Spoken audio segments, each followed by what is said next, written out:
Hello guys, welcome back to my channel. As you can see in the picture today, let's start the story of part 7 of a story where Issei was trained by the dragon gods and became the true dragon god of chaos. But before we start, please consider subscribe to the channel and give this video a like. Don't forget to check the description for more informations. Also, this is a translate version.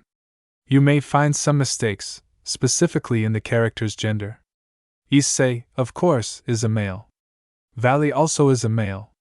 Well, with that out, let's get into part 7. Issei and his girls appeared at the Gremory mansion, making him sigh when he saw this place again. At least he didn't want to see it or step on it for a few years. Don't worry, Issei-sama. We are with you, the magician said, thinking that her lover was thinking about what was going to happen. Yes, don't worry, Naya. We will be by your side supporting him. This time, the Nakomata said calmly, although she knew that things could get ugly, and she wasn't saying it for her beloved but for them. The only thing I hope is that everything goes well and it doesn't end the way I'm thinking, the brunette commented, a little tired and hoping that this doesn't end in a problem. The brunette with his girls entered the mansion, being welcomed and guided by the maids of the place until he took them to a large door. He knew that behind this door, there were many problems. But taking a serious attitude again, he entered the room hoping to be able to fix this problem once and for all. When he entered, the first thing he saw was Rias, who was in front of a large sofa. Next to her were her parents, and behind this sofa was the entire Gremory group. Even Kunu was there with them. On one side of the sofa is Surzek, and next to him is Grafia, who was looking at them carefully and thinking about what could happen after this talk. On the other side, to the surprise of the brunette, Lord and Lady Phoenix sat calmly, not even daring to look at the brunette. The brunette walked straight and sat in the center of the sofa where Luf and Ravel sat on his sides while Ophis sat on his laps. Next to Ravel, Elmenhild sat, and next to Luf, Kuroka, the other girls sat. They stayed behind the couch watching how everything was going to develop. However, Rias and the Gremory's girls, seeing how Ophis hugged the brunette by the neck while the magician and the blonde Phoenix in her arms, could not help but feel great jealousy. At that moment, she wanted to shout at them and get all those bitches away from her, Issei, but she was stopped by their parents. The room remained completely silent. No one said anything, although on Issei's side it was to see how much the Gremory could endure that silence. On the part of the Gremory's family, they did not know how to start, seeing that no one was going to start Serzak all the word to start this massacre since he thought that was how it was going to end. Hayata-kun, my family is placing you here because we want to tell you something, the red-haired mouse said, drawing the attention of the brunette and his girls. We want to apologize for everything. It was the only thing he could say to the mouse since, like his parents, he felt too guilty for everything that has happened. The brunette stared at the mouse and then looked at everyone in the room. He left quickly and realized that no one was looking him in the eyes, only the male Surzek. Well, Surzek, I forgive you, said the brunette. After all, he already told him everything he had to say at the meeting, and resentment will only do more harm than good. However, when the brunette said that, none of his girls were surprised, although some were clenching their fists tightly as in the case of Kuroka, Ophis and Ravel. However, the brunette spoke again when he saw how Rias and her group put on a big smile and decided to clarify everything to get out of this once and for all. Forgive me, Serzak, because after what you did, you looked me in the eyes when I accepted it and apologized. However, I don't see any of you who want to look me in the eyes. When the brunette said those words, he destroyed all the illusions that the girls had. Now I would like to ask a question that ever since I knew everything I wanted to know the answer, the brunette said, drawing the attention of Rias and her parents. Why? It was the only and simple question that the brunette said, leaving Rias and her family blank. The second minutes passed, but they still couldn't answer that question. So the brunette decided to be a little more serious about this topic so that at least they would give him that answer he has to know. Lord and Lady Gremory, I treated you like my family after seeing how you treated me and welcomed me. I wanted to repay you for the affection and love you gave me in addition to the great support you were for me. However, I would really like to know everything I did was not enough for you, the brunette said seriously, demanding an answer. However, those mentioned only lowered their gaze while Lady Gremory began to look while crying when she knew the big mistake she had made in her life. She had lost the person she had loved. And he considers himself a son only because of his stupidity, and his impatience to see his daughter home, knowing that they still had too much time for that. On Lord Gremory's part, he was clenching his fists tightly as he could not answer the person he considered as a son for whom he had earned his love and affection, and all because of his stupidity. He really regretted the big mistake he had made. The brunette, despite having said that, did not receive a response either. So he looked at Rias again seriously, and despite having a look down, she could feel the brunette's gaze on her. "Rias, I want you to look at me," said the brunette, but the redhead didn't do anything, almost making the brunette start to get angry when he saw this situation. His girls were also the same, but they calmed down because she needed to stop her lover, and she was losing the havoc since the topic was very important and delicate, and the brunette had so many doubts that no one was clarifying. "Look at me," the brunette shouted, already angry, making the redhead look at him quickly again, although she couldn't keep her gaze fixed and took it off at every moment. "I want you to tell me that you, Rias, Aquino, Asia," listening to it, even Graphia, who was not involved in the subject, was not saved from that feeling, but despite everything, none of them could answer him. Asia, Kaneko and Kunu were crying while Aquino, Rias and Zenobia were barely holding back their tears. "Rias," the brunette called the redhead, but this time extremely calmly with a soft voice, making her able to see him again. "Back then, when I barely knew about the supernatural world, I faced a high-class devil that easily surpassed my strength. However, I sacrificed my arm for you," said the brunette calmly. "And not only that, Kokabeel, Loki, and everything I have faced has been for you, to take care of you and protect you. I gave my life for you. But now I would like to know all that was not suffering for you," asked the brunette, making the redhead can't take it anymore and starts crying inconsolably. "And everything I did for you is not enough for you," said the brunette, looking at the Gremory group, who looked down and cried even more than before. "I broke my back every damn day of my life so that you would always be safe, and the only thing I asked was for you to love me. Something that at that time was not difficult since they always told me so, but it was that love so little that in just 3 or 4 years they forgot everything I did for you," said the brunette in a serious manner. "We thought they were dead and you wouldn't come back." Aquino tried to justify herself before the words of the man she loves. "Then you thought wrong. I have died twice. I literally remember it for you, and I always came back to you since you were waiting for me," the brunette commented, ensuring that the black-haired Gremory couldn't say anything. "What was the difference from that time to this time?" asked the brunette with great interest. "That this time I was going to face an extremely powerful being, making the chances of survival about 5%, Zenobia responded with great courage. "Just like when they injected me with Samuel's poison, my chances were like 10% of surviving. But I did it, and I came back to you." That comment totally silenced Zenobia, who didn't know what else to say. The room fell silent again.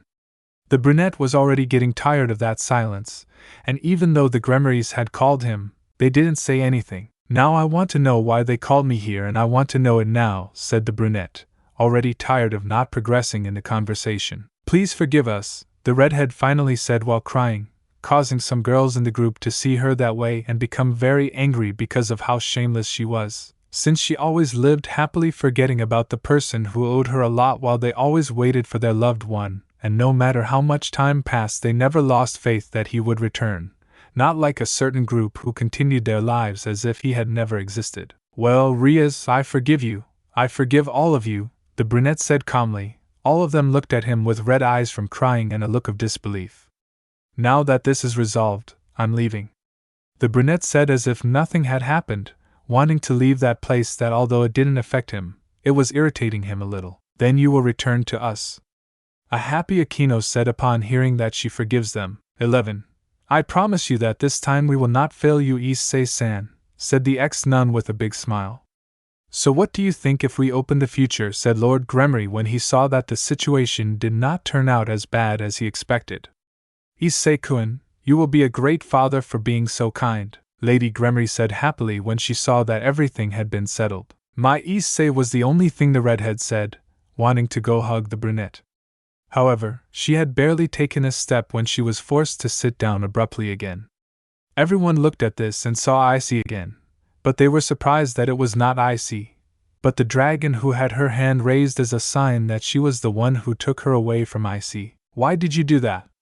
Rias asked, very angry and excited for not being able to hug her Issei after so long. If you think I'm going to let you get close to him like that, you're very wrong, the dragon said seriously.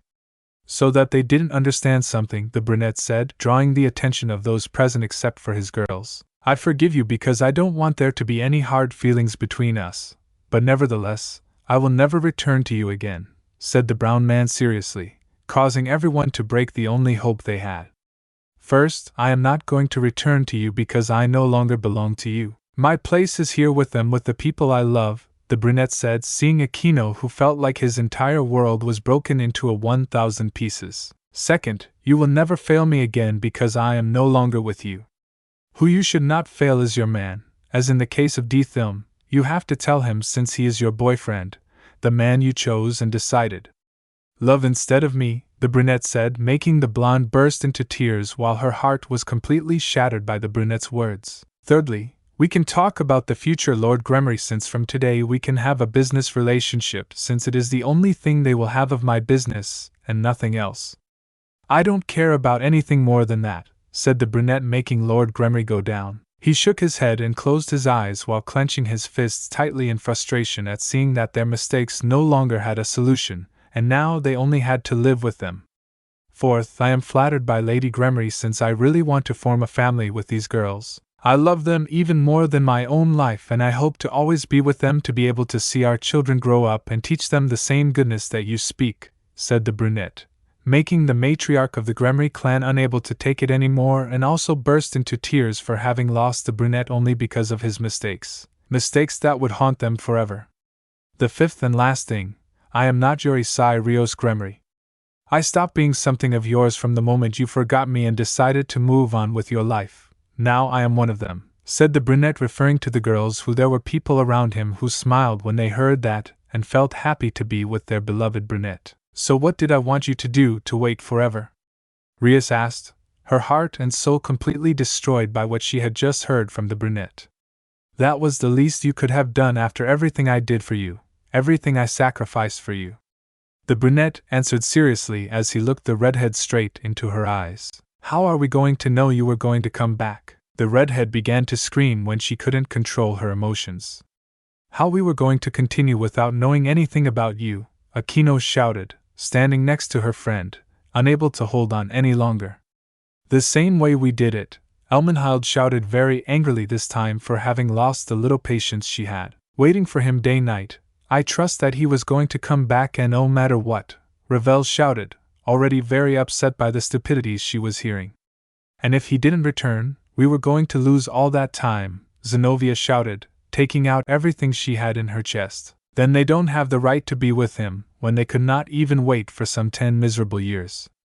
Kuroka shouted angrily as she remembered how they all suffered waiting for their loved one, but they did it with pride and never regretted it. None of them, however, girls in front of them, didn't even care about their loved one and went with someone else. But after all this time, we still love him and he loves us. Rias shouted, even without resigning herself and without wanting to see the true reality. 11. How can you say that from everything you have done? Even Tsubaki, who is a calm person, lost his calm and patience upon hearing that. They forgot about him, they left with other man. Mainly you laugh, you are already married. Tsubaki said again with clear anger. You have no voice here, Akino shouted when she saw Queen Citri saying. I have every right to be here and say what I want because I am here not as the Queen of Sona but as one of the couples of the man you abandoned, Tsubaki shouted, already losing patience with their stupidity and immaturity. That wedding was a mistake, Surzek said with great heaviness and regret for having allowed that wedding. Now you say it, but you were happy to accept that commitment after Issei-chan fought with all her heart to break it, the pig-tailed male who was on the brunette's side said seriously. I never was, Surzek was going to shout but was interrupted by the pig-tailed male. I don't want you to deny that. Even though I love you very much and I'm your friend, I'm not going to allow you to deny that when we all could see it in person at Rahaskin's wedding. Sarah Fall shouted angrily at her friend who couldn't say nothing while she brought out a bit of her aura. We really didn't want that, Lord Gremory said with great regret. How can you say that if you were laughing at your daughter's wedding, saying how happy they were. Yasaka shouted, getting into the conversation with clear anger while letting out a little of her power. Just like your daughter, you forgot about his Seinya. After everything he did for you Nya, you forgot him as. If you had never loved him, Kuroka shouted, losing her patience, and just like the previous ones, she began to expel a little of her aura. Note, this shit is heating up and I'm the one writing this. That is not true. We love Issei as if he was our son and I won't allow you to say otherwise, Vinalana shouted with great anger, as she let out her power of destruction. Then they forgot him and let the one who was once the love of their life to marry another man other than him, Yasaka said again, increasing his aura even more.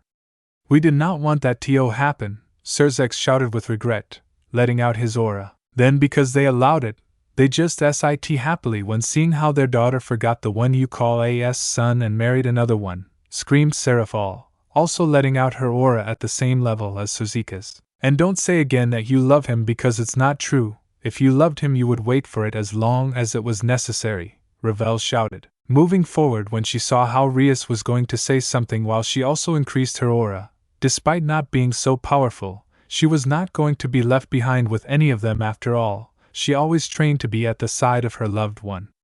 In the room, things were becoming more and more tense. All the girls and the brunette began to bring out their auras.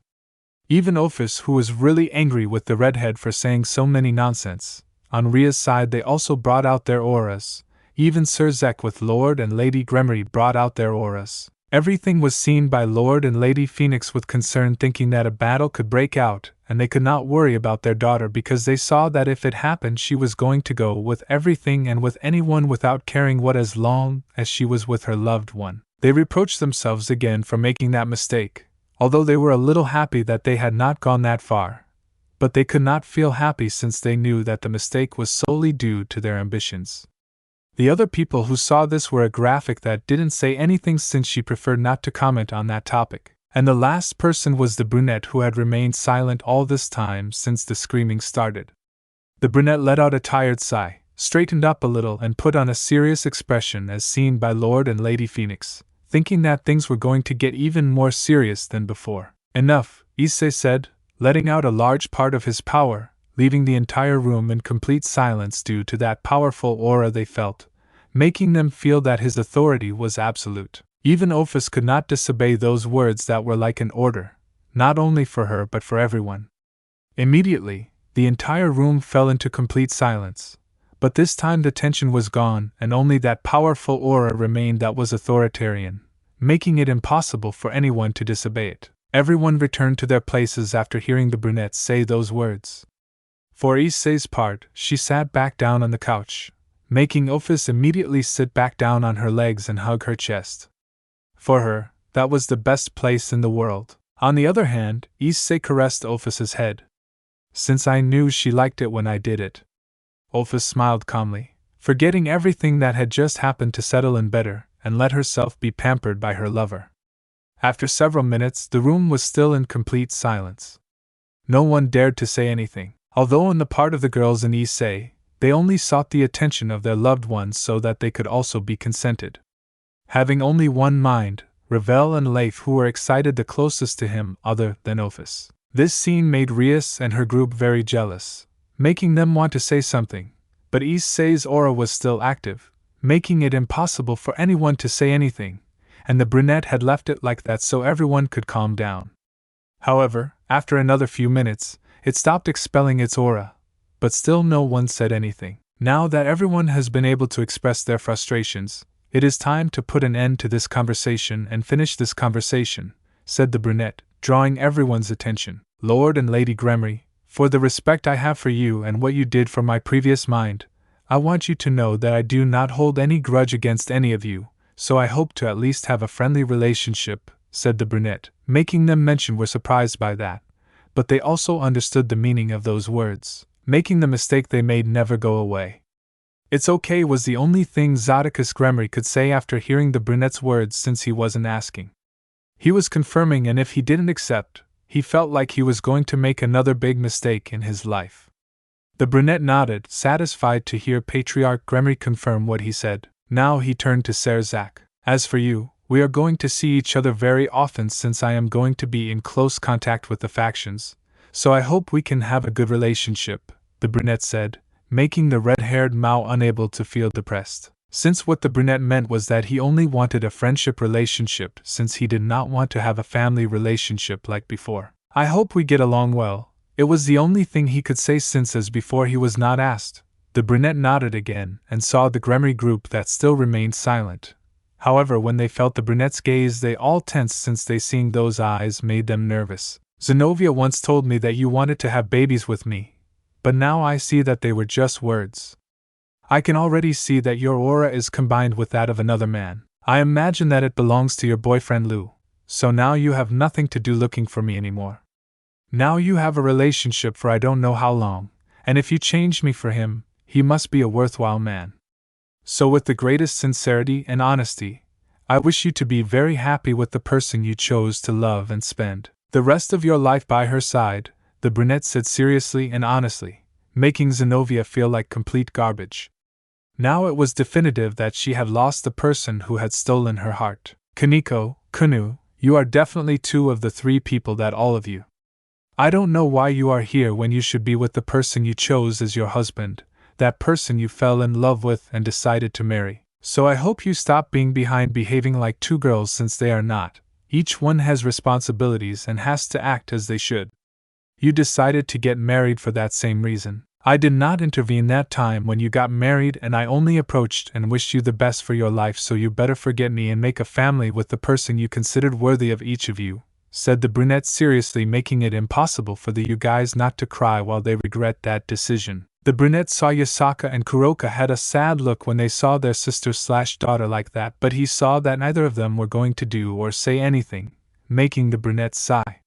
He knew how to fix that, but first he needed to end all this once and for all time. So this time he looked at Aquino again, who shivered feeling the brunette's gaze.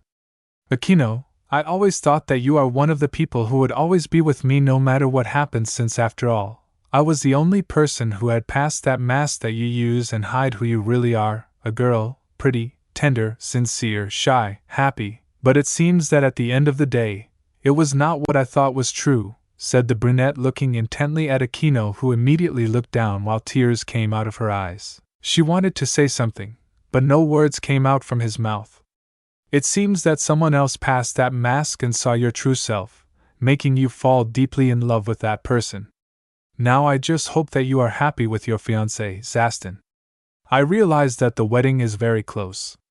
I hope to be able to attend to wish you my congratulations, to both of them, the brunette said seriously, making Aquino not be able to stand it anymore, and she ran out of the room while she cried inconsolably when she heard those words that hurt her a lot. While the brunette did not look at her when she left alone, she closed her eyes until Hu came out and then opened them and saw Asia, who was still crying for everything she had heard. Asia, you are the person who never expected this. I always thought that you were going to be by my side, and I felt very happy about that, to be able to be with you since I always had a great time with you. However, things sometimes don't they come out the way you want, right? Said the brunette, making the former nun cry even more when she heard those words. It seems that you were never really happy by my side. Right. At least now you are an angel, something that you always dreamed of, and you have an angel that now protects you. I hope now that you can be truly happy with the person you decided to love and wanted. Let him be by your side, the brunette said seriously. Asia did not stop crying. Each word was like a dagger to her heart, making it hurt more and more. Finally, the brunette stared at Rias, who had not even started to speak when she was already crying uncontrollably. My Issei, forgive me, I swear I love you. I promise not to fail you again, my pretty Issei, the redhead said desperately, wanting to go and hug the brunette who was simply looking at her seriously. First of all, and I hope you understand it once and for all, I am not your Issei, and I hope that is very clear to you, the brunette said seriously, a little irritated to hear the redhead say my as if it were only hers. Besides, you don't have the slightest right to tell me like that after everything I did for you just to make you forget me, as if I were nothing to marry the person you hated. If I was wise that things were going to end like this, that damn wedding was not intervened, the brunette said angrily, making the redhead not stop crying. I broke my body, my soul, for your sake. I fought for you, and I survived for you, and I endured all that chain of disasters that was unleashed only for you. And so that you could end the first one where all this started, said Issei, seriously tired of all this. Now you have made the decision to forget about me. You have made the decision to get married, and you decided to continue your life without me.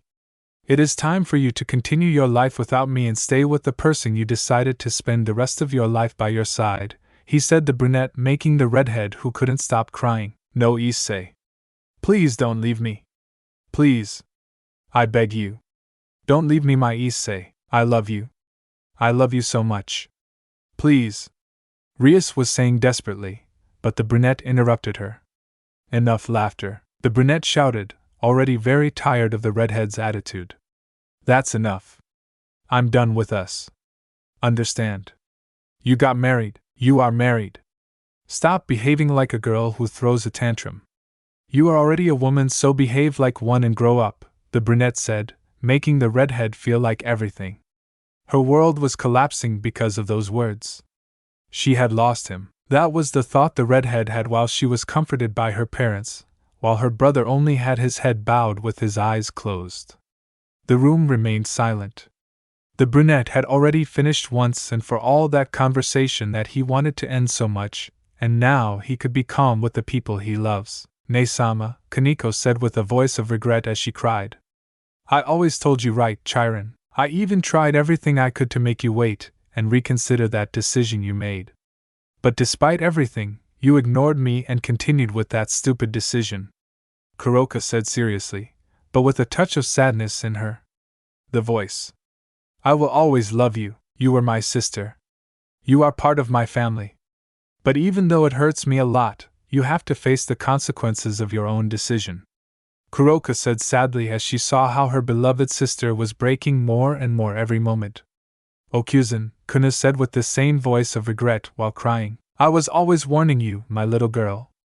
I always tried to get you to reflect on that decision. Unfortunately, you never listened to me and ignored me. Now, like any other woman, you have to face the consequences of your actions. My little girl, you are my daughter. I will always love you and you will always have my full support, but this time you have to accept the consequences of the actions and decisions you have made. The kitsune said in an extremely sad way. It broke her heart to see her daughter in that state since Kunu was crying inconsolably. The brunette saw this and gave a sigh because he didn't like seeing the two of them that way, and unfortunately there was only one way to fix it.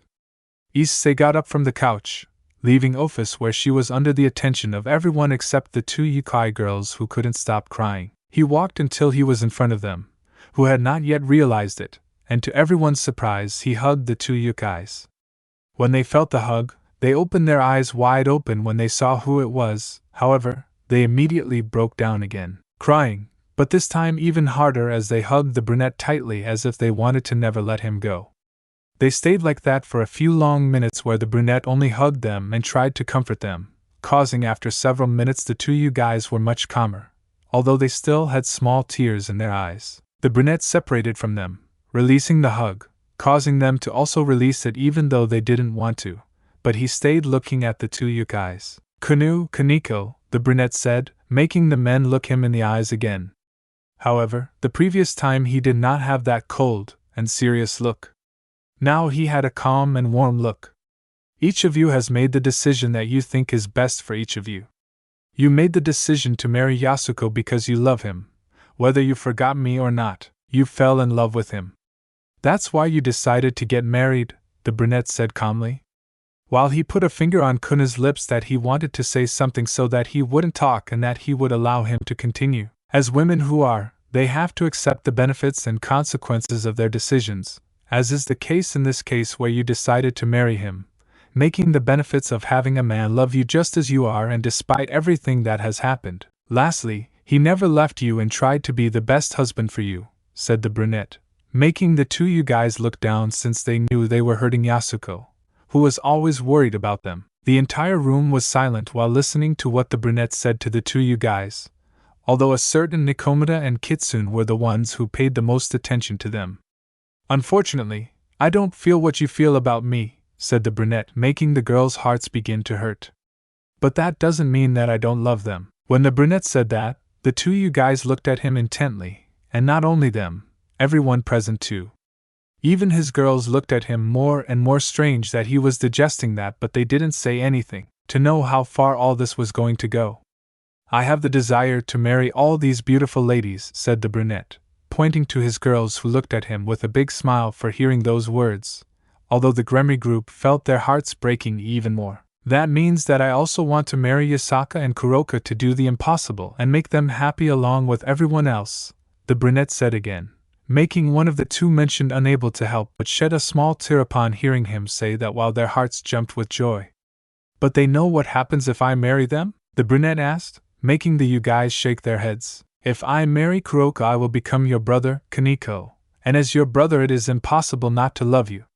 Together with your sister we will always take care of you and protect you because for her as well as for you you are someone extremely important, said the brunette with a smile, making the Kaneko surprised by that, and opened her eyes that were red from crying. I can't love you like you love me, but I can love you in another way, Kaneko. You are the most important person for Kuroka.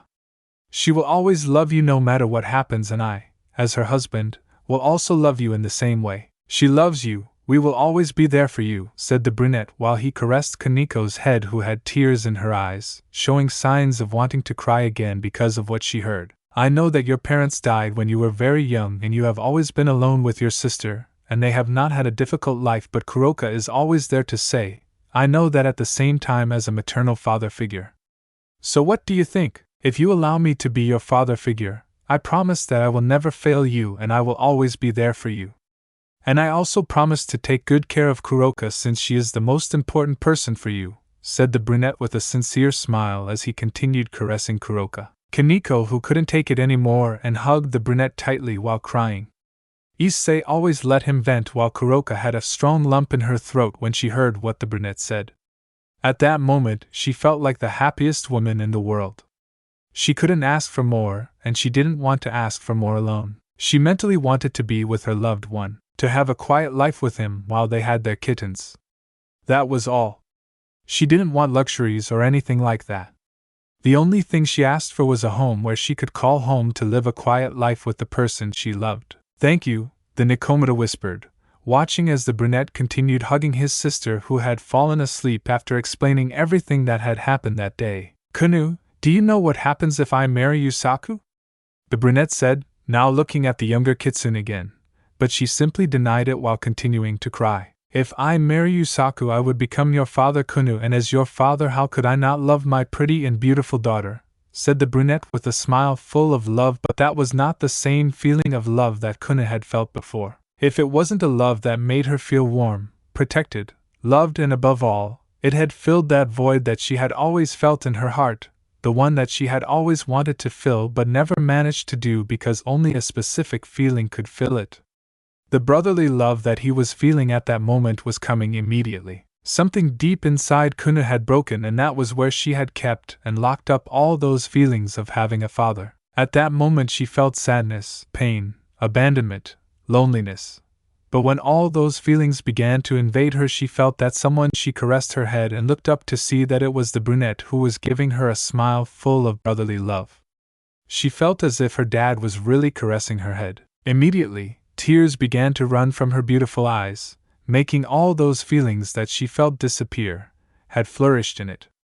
At that moment, totally unconscious, he approached the brunette little by little with great fear, as if he felt that the brunette was going to leave his side. He reached up to him and held his arm, which he left behind, and looked into his eyes only to saying something that left everyone surprised and leaving Yasaka completely frozen, as she felt the great importance and feeling that those words had. I really, you will be my dad, Kunu said with a delicate mind, like a little thing was about to break, but in each of the words he said they were loaded full of desperation and longing, as if at that moment they did not see a girl of about 25 years old, but rather a girl of about 8 years old asking for what she most longed for and desired in the world. The girls in Issei were crying when they heard the little kitsune's voice, as if at any moment it was going to break, making their hearts hurt a lot.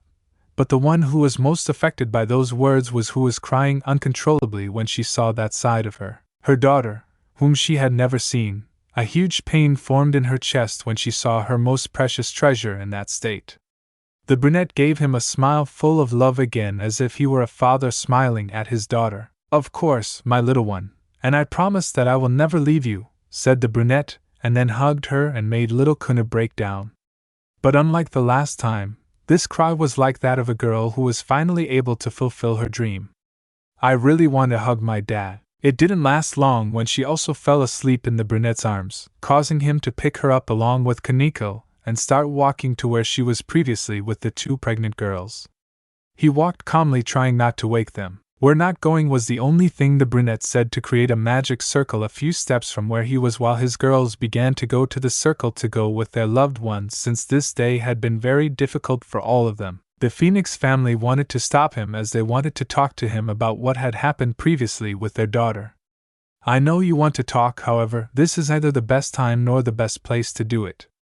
As soon as I can, I will pay you a visit to clarify the issue that we have pending." It was the only thing the brunette said before continuing walking, while the girls they entered the circle, and when they entered they disappeared. "I hope everything is clear there," the brunette said to the Gremories, stopping at the front of the circle with Kuroka and Yasaka. "As I said before when we danced at your wedding, Rias," the brunette said, drawing the attention of the redhead, who was totally destroyed. "This dance represented the last one for us. Goodbye, Rias. I hope you are very happy," the brunette said to enter the circle with the 2 you guys at his sides to leave. Rias saw that while her heart stopped when she saw how the brunette said those words to begin to disappear little by little, she still did not want to leave him. She did not accept that she had lost him. She immediately ran away with tears in her eyes to where he was. There was the circle, but when it arrived it disappeared along with Issei and the 2 you guys. "No, no, no, no, Issei, please don't leave me," as Issei. The redhead screamed when she saw that she had lost the love of her life, while she cried in the place where the brunette had gone. Human world, Haida Mansion. The brunette appears next to the 2 you guys in the living room of his house where all his girls had settled down. "It would be better if you take them to their rooms. They are too tired." "With a good night, they will be better," said the brunette, giving Kunu to Yasaka and Kaneko to Kuroka, who took them with a smile while they retired to their rooms to leave their daughter. "Sister, rest. Issei-kun would like to ask you something," Tsubaki said calmly. "I imagine it's because of Kaneko and Kunu, right?" said the brunette to receive a settlement from the black-haired girl. The brunette took a spot that was empty on the couch, where Ophis immediately sat back down on his laps. Elmenhild and Seraphal, who were on the sides, approached and lay down next to him, enjoying the relaxing and calm presence that their beloved gave off. "Well, I imagine that's what you want to ask me, so I'll answer you once and for all," said the brunette to caress the heads of the girls who were lying next to him. "Forgive Kaneko and Kunu completely because they don't really love me." When the brunette said that, everyone looked at him strangely because of that detail, except for the 3 girls who were getting lost in the caresses of their beloved, and they have already seen it themselves. All the love they feel for him, they have even cried for him. First, Kaneko, she has never really loved me as a man, but as a father figure, as I said before. At the beginning when I met Kaneko, you could say that she hated me because I did perverted things. But even when I didn't do anything perverted, she still hated me. And it was like that for a while until something happened and she changed, said the brunette, counting, making all the girls stare at him with great interest since that is something they don't know. In the meeting of the young demons, at that time Kuroka appeared for the first time after a long time with intention of taking Kaneko. But in that meeting, I faced Kuroka, beating her at that moment. But from that moment on, I alone did not beat her. If not, he had begun to be interested in me by showing such power. The brunette continued calmly. At that moment, Kaneko said that she hated her sister, but it wasn't true. She couldn't hate her. She was just resentful and scared of what happened before. But she adored her sister too much, causing her instincts to activate, and she saw me differently. A different way than before, having caught her sister's attention, and from that moment on, she always took care of me and kept away all the girls who approached me until her sister appeared. When she said that, all the girls were surprised except Ophis, who had she slept on Issei's chest, and even more so when he caressed her, wanting her to relax so much that she fell asleep. Kaneko never loved me as a man if she did not love me for possibly being her father figure when she saw that her sister had interest in me. Unfortunately, she had not realized it because she never trained her Nikomata powers, making her ignorant of that. Issei continued with that story. I see, that's why she acted that way, Ravel said, remembering the way she behaved at that time. The desire to keep everyone away from her beloved always seemed excessive to her.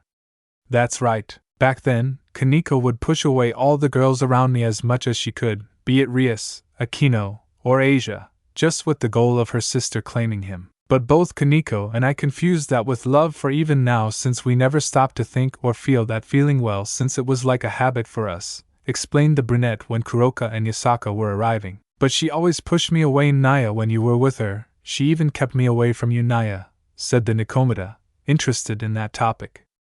That is not entirely true. I say she kept you away from me when I was with her. It is because she wanted time with the person she considered her father figure. When she kept you away from me, it was because I was previously with another girl, making her scent is in me. She kept you away so that you wouldn't detect that smell and leave. Plus, she always took care when we were alone, Kuroka. If you remember correctly, it was always you and I. They never interrupted us. Of course, the brown one making. Kuroka opened her eyes in surprise, having never noticed that. Something similar happened to Kunu, since by not having her father figure, she unconsciously locked up all those feelings that hurt her. She found her father figure in me when she rescued Yasaka from that attack, since a father has to protect his family.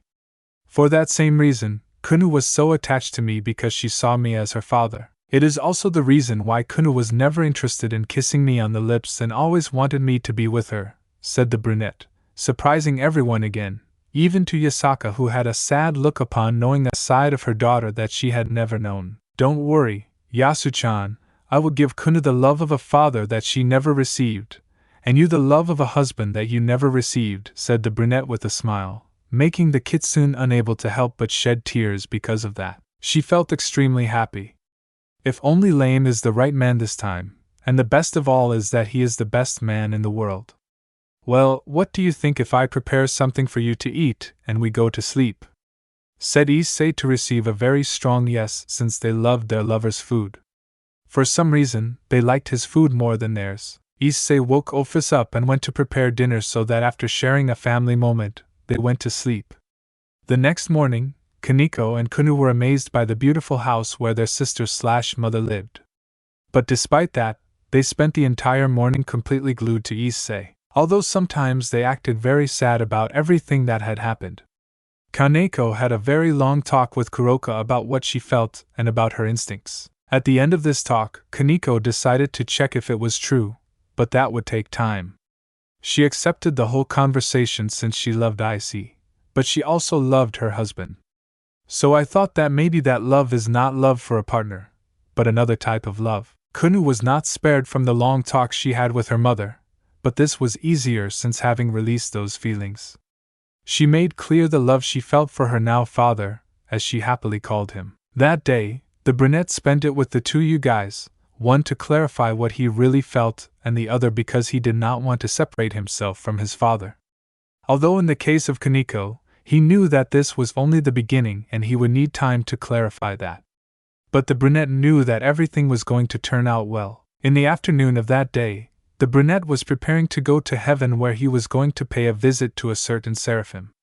Although the pig-tailed Mao did not agree, even though they were now friends, there was always that rivalry between them. However, a kiss, a caress and a promise of a date calmed him down and made the pig-tailed Mao very happy, who happily said goodbye with a big smile for that kiss he gave her, full of passion and love, although she was a little excited for the caresses that her loved one gave her. The brunette said goodbye to everyone with a kiss and a hug, except for the two you guys, who gave Kiryu a kiss on the forehead and a kiss on the cheek that made her heart race when he kissed her. He grabbed Irina's hand and the two disappeared. Heaven, first heaven, gates of heaven. Issei appeared in the sky where Miguel was waiting for them at the entrance. I'm glad to see you both, the leader of the sky said with a calm smile, making the two approach him. I hope you haven't had problems with my arrival, Miguel, said the brunette, making him shake his head.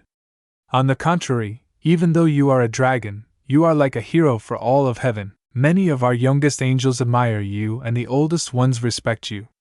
You will always look up to heaven since we have no way of repaying you for what you did for us, commented the leader of heaven with a bitter smile when remembering all the events that happened 10 years ago. After that little talk, Miguel guided them through the sky, receiving the looks of everyone, mainly Issei, since the entire sky was aware of his return, and although it was not like Asgard that they wanted to rape him here, they respected and admired him a lot. Issei was holding hands with his beloved girlfriend, who had a huge smile on her face, as she loved spending time with her lover. "It's good to see Issei-kun again," a voice was heard behind the brunette, causing him to turn around to meet Dolio and Griselda, who were going in his direction. Note: and oh, Griselda is not in the harem. Why? There are simply too many girls and there is no time to do scenes with them, since I still have about 5 more girls that I have to integrate. Oh, Dolio, Griselda, how are you? The brunette was saying, but he was interrupted when Griselda got very close to him and grabbed him by the neck. "You dare to do something to my lady. I swear it will be the last thing you do," said the Queen of Heart. Seriously, she thought that the brunette was going to be afraid like in the past, or he was going to back away or something. However, she was surprised to see that he was looking at her seriously. "You can rest assured, because I'm not going to hurt her or anything like that if that's what you were thinking, since the only thing I want is to see that beautiful smile she has, and I will do everything possible so that she continues to have that same smile," he said. The brunette was serious even without having looked away from the Queen of Hearts, who was also looking at him seriously. Then she let out a sigh and let go of the brunette's neck and walked away from him to stand next to Dolio, who had a somewhat tense smile, while a drop of sweat ran down his head when he saw his partner's behavior. "Stop. You have matured. Now I feel calm leaving my lady in your hands, since I know she will be in good hands," Griselda said again with a calm smile on her face, making the brunette give her the same smile. "I imagine they are going to where Gabriel-sama is," Dolio said calmly, making Miguel nod to confirm them.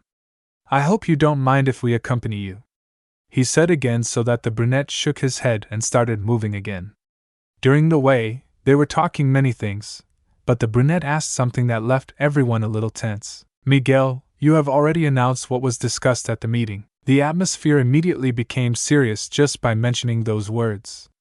"If I just arrived yesterday and immediately announced what happened, from that very moment all the troops are beginning to prepare now. Most of them have even begun to train more seriously to be able to help in the battle, since they still feel guilty that in the battle against the Trihexa they did almost nothing since they were not at that level," the leader of the sky said seriously, making both Irina, Dolio and Griselda put on a serious expression. "I would like to ask you now, what is going to happen with Irina? Is she going to be in your battalion or will you leave her in mine?" the brunette said, making Miguel look at him.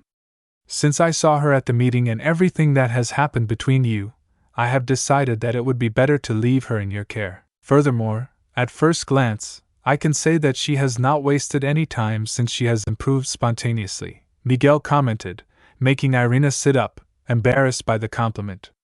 "Don't worry.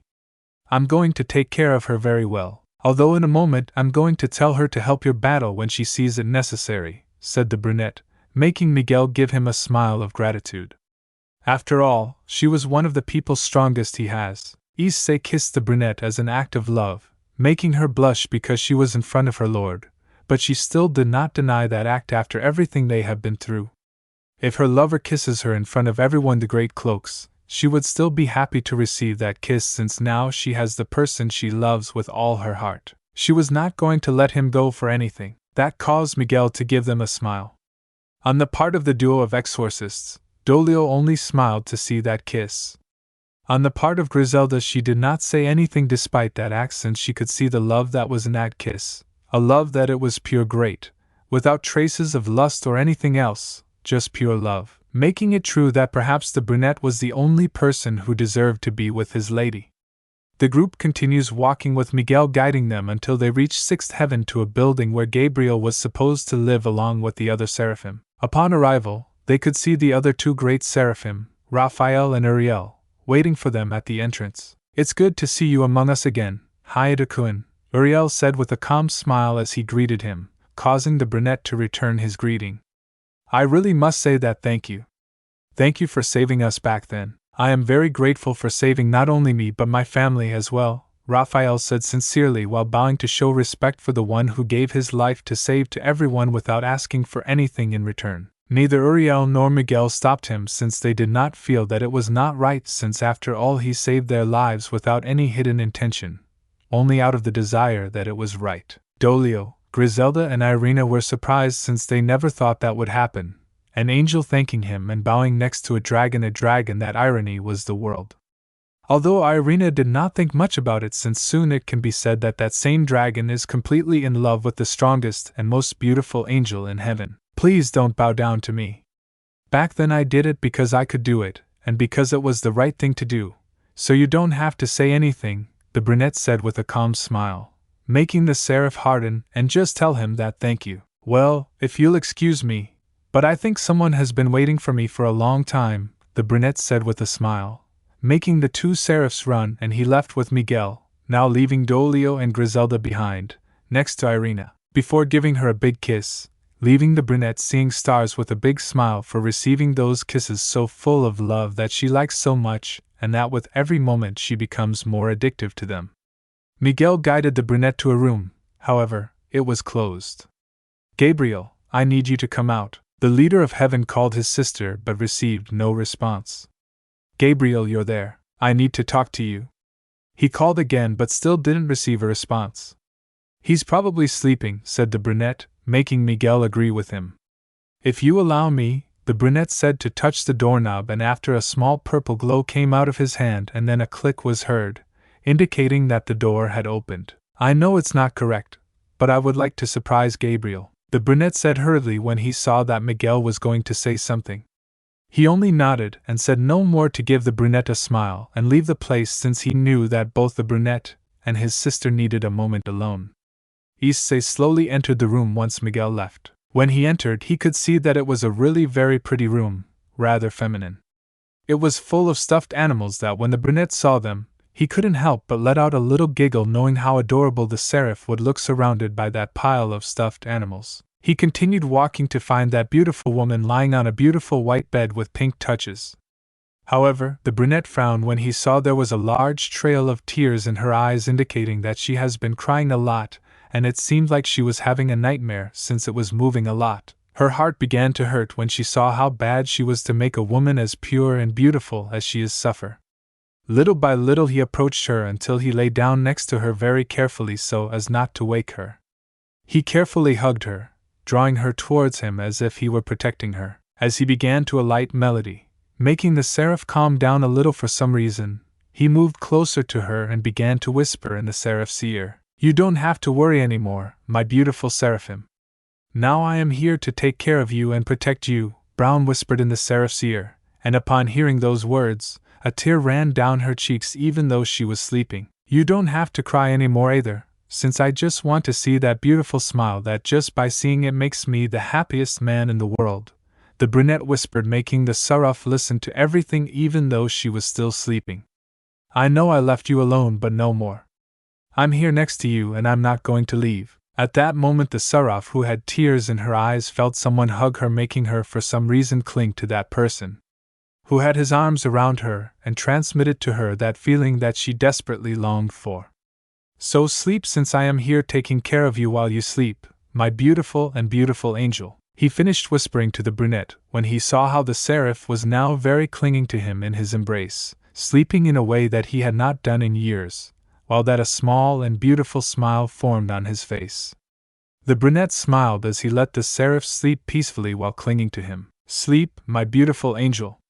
When you wake up, I will be here to tell you that I love you, said the brunette as he kissed the seraph on the forehead, making her smile even more as she felt that kiss that was full of love. In heaven, more specifically, in the sixth heaven, the most beautiful angel in heaven was found while he was sleeping in his room in a way that he had not done for years because of the nightmares and the thought he had over and over again of having lost the person she had fallen in love with. But this time it was different, since now she was in the arms of that man that she missed and longed for so much. However, she had not realized, since she was in a deep sleep while she unconsciously hugged him with a beautiful smile.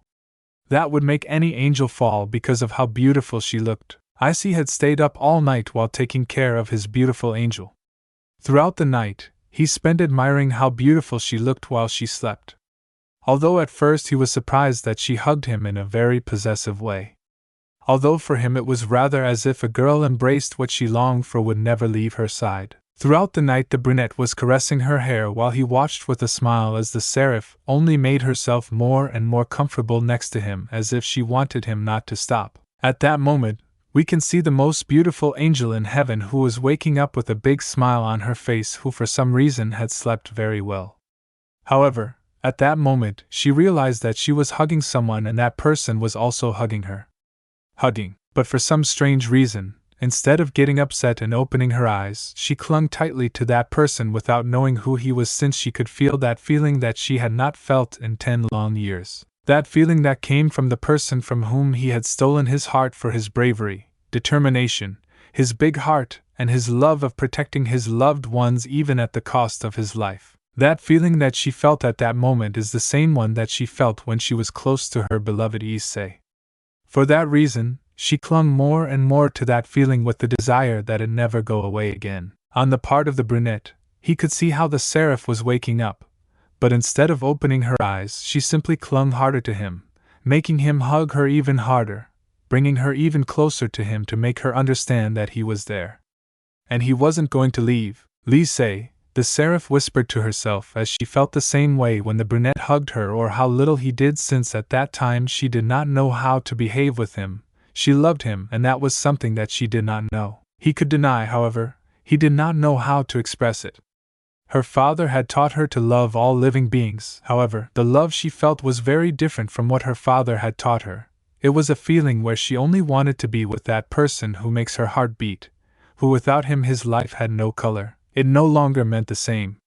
The brunette could hear the seraph's whisper, making him unable to have a bitter smile, knowing that he had made another beautiful girl suffer. His heart hurt, but despite that bitter pain he promised to always be by her side, to take care of her, and protect her while giving her all the love she deserved. "I'm here for you, I'll never leave again," Issei whispered in the seraph's ear, which immediately made her heart race after so long. However, she was surprised by those words and immediately opened her beautiful eyes only to meet the person who was the cause of her sadness, but also the cause of her happiness.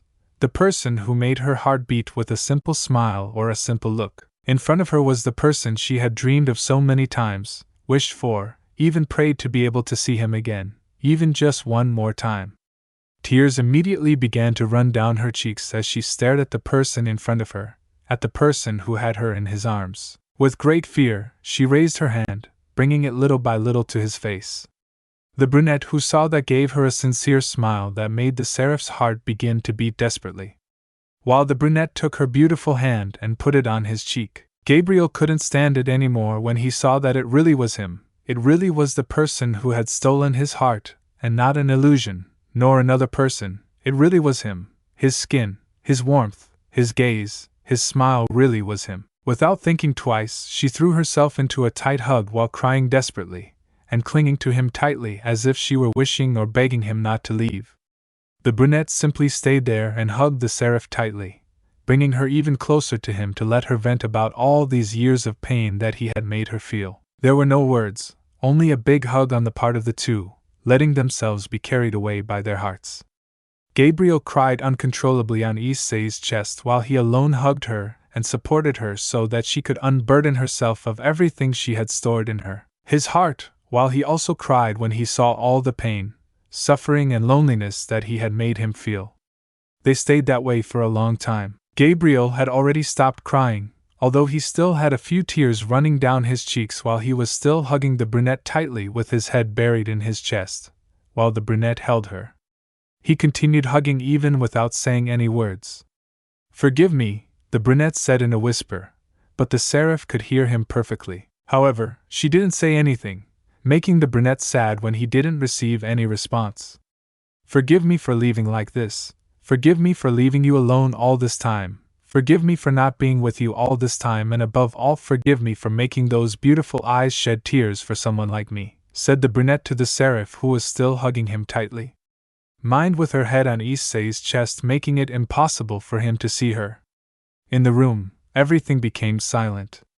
No one said anything. The brunette wanted to say something, but he didn't know what to say since it could complicate things more. So he hoped that the seraph would digest something, but she never said anything and simply hugged the man. Issei's strong mind with intentions not to let go. I was afraid, the seraph said, breaking the silence, but the brunette who listened to her realized that he sounded like he was about to cry again. I was afraid of never seeing you again, the seraph said again as she hugged the brunette tighter, making him realize. I felt alone even though the other girls were there to help each other. That feeling of loneliness and sadness that I had for not having you, for not being able to see you, never went away, said the seraph with a clear voice that said she was crying. The brunette's heart hurt every time he heard her, but he still didn't say anything since he knew he had to let her vent. As time passed, with each day that passed and I saw that you did not return, fear began to invade me more and more. Even though I tried to think about other things, the fear of never seeing you again became greater and greater, the seraph said, separating herself a little from the brunette to look him in the eyes, making him feel how his heart hurt more and more. Since in front of him was the most beautiful angel in all of heaven crying with a look that expressed great sadness, pain, but mainly fear. Please don't leave again, I couldn't stand it. I couldn't anymore.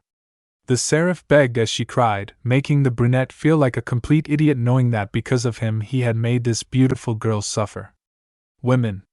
He immediately brought her closer to him, causing the seraph to immediately hug him tightly. I promise you that I will never separate myself from you again.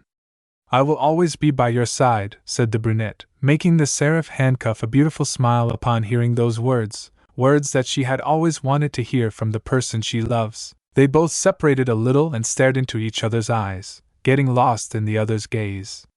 Gabriel was lost when he saw those beautiful colors in the eyes of the person he loved. In one case, it was a look that reflected tranquility, while in the other was a beautiful purple that reflected great strength, making him lose himself in them without realizing that he was slowly getting closer to Issei. Issei, on the other hand, was lost in those beautiful eyes that reflected great purity, but also one that reflected immense love, making his heart beat rapidly, causing him to also begin to approach Gabriel. However, when they were there, each one's lips lightly touched each other's voices and they realized what they were going to do. Gabriel felt his heart beating hard when he had the brunette so close to her, but even more so when he had her lips slightly together with his, making him blush hard. However, she did not want to separate from the brunette. She wanted to always be by his side, to be happy with him, and with those thoughts Gabriel, the strongest and most beautiful angel in heaven, gave his first kiss to the person who had stolen his heart. But not only did she give her first kiss, since in that kiss she gave all her love, her heart, and her soul to the person she had fallen in love with. Issei, for his part, was extremely surprised since at this moment he was kissing the most beautiful woman in heaven. Even though he knew that she was in love with him, he did not think that she would kiss him that way. However, he did not know. He denied but continued the kiss because even though it was a kiss that was a little clumsy on her side, he still didn't care because he could feel that she was giving him all her love, her heart, even her soul, promising that I was going to care for them and treasure them for all eternity. Note, if Azazel knew this, he would die of jealousy knowing that Issei had Gabriel's first kiss, although it will not be the only thing he has of her. The kiss was slow and calm. Both enjoyed the sensation that the other's lips produced. They both hugged, Issei holding Gabriel by the waist, while Gabriel wrapped his arms around Issei's neck. But after a few minutes, the instincts Issei began to leave, making Gabriel lie down on the bed again since they were sitting on it. When the brunette put the seraph to bed again, she did not refuse and simply continued with her kiss since she did not want to separate herself from her lover's lips. Issei began to caress Gabriel's body little by little, her waist, her back and mainly her legs since she was wearing a small dress that left her legs uncovered since she used it to sleep. Gabriel felt the brunette's caresses, making him unconsciously release small moans, but still without stopping kissing the brunette and letting him do whatever he wanted with her. Note, as she said previously in one of my first part, Gabriel is going to be innocent, but she is not so much aware of certain things as of the issue that is going to happen here. The brunette began to slowly raise his hands up the seraph's soft and long legs, still kissing her. His hands slid under the small dress towards the seraph's most intimate place, who still did not put up resistance, and simply he kept letting out little moans. Meanwhile, inside the boosted Greer, Dreg was watching this with his eyes wide open and his jaw on the ground. Never in his wildest dreams did he think he would live to see this day, the day when the most beautiful and coveted angel throughout the world it was going to be given body and soul to a man, mainly that one of its bearers would be the one who would accomplish such an achievement that would go down in history. Returning to our partner, Issei slowly moved up the soft and slender thighs of the seraph, who shuddered when he felt the caresses, until he reached the most intimate part of the woman, the one that no one in this world had ever reached. The brunette ran his hand lightly through the intimacy of the seraph, causing her to straighten her back while she let out a light moan from that caress that made her his whole body shook. Issei separated from her to create several magic circles to place seals throughout the room. He had not realized what seals he had placed since his instincts were dominating him, and he barely had the sanity to put those seals, but also for his fortune. Among those seals was that of silencing the room and the one that allows an angel not to fall. Once that was done, the brunette kissed the seraph again, and she did not refuse or resist. Meanwhile, Issei returned to caressing the seraph's entire body, who did not stop letting out light moans. She had never experienced that. She had not even had the slightest interest in doing something like that. But for some reason at that moment, she did not want the brunette to stop. It was a new sensation, and she wanted to experience it with the only person her heart accepted and loved. The brunette ran his hands over the seraph's breasts, making her let out light moans while she blushed when she saw that the brunette caressed and played with her breast. But even so, despite her embarrassment, she did nothing to stop him, rather she separated a little bit of the brunette, and then take off that little dress, letting the brunette see her naked body completely since she wasn't even wearing underwear. With a smile, the brunette continued the act of love with the seraph since despite everything, he didn't care what she was like, he loved her, and that was never going to change. "I love you, Gabriel," the brunette said with a smile as he began caressing and pinching the seraph's nipples, who let out a great moan in pleasure. "I love you too, Issei-kun, with all my heart. Please never leave my side," the seraph said with a tender smile, while tears ran down her cheeks. "I will never leave your side again. I will always be there for you, my beautiful Tenchi," said the brunette to give her a big kiss full of love that the seraph gladly received, so that in a few minutes they would do the act of love again, letting their feelings dominate them while they expressed their love in that very intimate act. 3 days passed since the seraph gave herself body and soul to the person who had stolen her heart, and was completely in love with him. The couple was in the seraph's room sleeping peacefully. Gabriel was lying on Issei's chest, sleeping completely naked with a big smile on his face, since not more than 3 hours ago they had finished showing their love for each other. On Issei's part, he is lying down hugging the seraph, while he slept peacefully since he spent 3 days satisfying the seraph. However, he was very happy to be able to have a person who loved him so much, since he knew that when Gabriel gave himself to he was because he really loved him. After sleeping peacefully and comfortably, mainly Gabriel, who slept in the arms of the man he loves, was waking up little by little, making the brunette who had woken up a little earlier caressed his beautiful blonde hair, making her feel the caresses. Seraphim would become more attached to him so that he would continue to spoil her. This caused a smile on the brunette's face when he saw that despite everything she still behaved like a girl who likes to be pampered. It reminded him a lot of Seraphal when she behaves like that to be pampered. "Good morning, my sleeping beauty. How did you sleep?" the brunette said with a lot of love in his words while he continued pampering the seraph, who had an extreme smile that was not at all adorable. "Good, since now you are next to me," said the seraph with a big smile as she looked into the eyes of the brunette, and a tear escaped from her beautiful eyes when she saw how the brunette looked at her with so much love that she had longed for, dreamed and longed to have for the 10 longest years of his life. "Don't cry, my beautiful Tenchi. The only thing I want is to see that beautiful smile that you have," said the brunette while I wiped away her tears, making another tear run down her cheeks since she could feel all the love in those words, making her feel extreme happy mind. The brunette held her by the waist and brought her closer to him to give her a big kiss full of love, causing the seraph to roll her hands around the brunette's neck, and he hugged her by the waist to have a section of laughter and kisses, since at some moments they both played like Issei man tickling the seraph. That was really something new for the seraph, that happiness, that feeling, all that was new for her, even knowing what it is. She had never experienced it, but she was calm since she can experience all those new feelings and actions with the person she loves. Some time later the couple got up and went to take a bath since the room had a personal bathroom.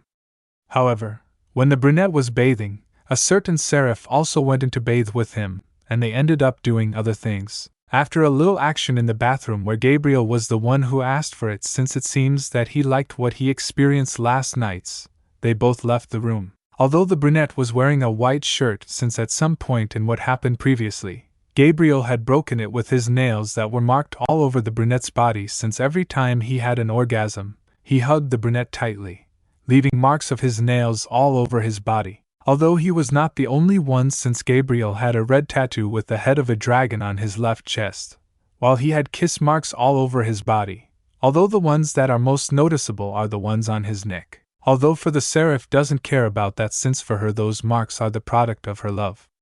While they walked to where the leader of heaven was since the brunette had to leave and he had to tell him that Gabriel was going to go with him.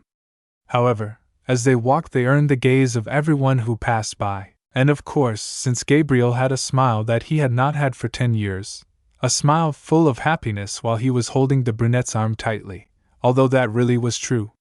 It doesn't bother him since what he likes most is seeing her happy, seeing that beautiful smile that makes his heart beat strong. The couple continued walking until they reached the meeting room where the brunette could feel that all the seraphim and some other angels were there.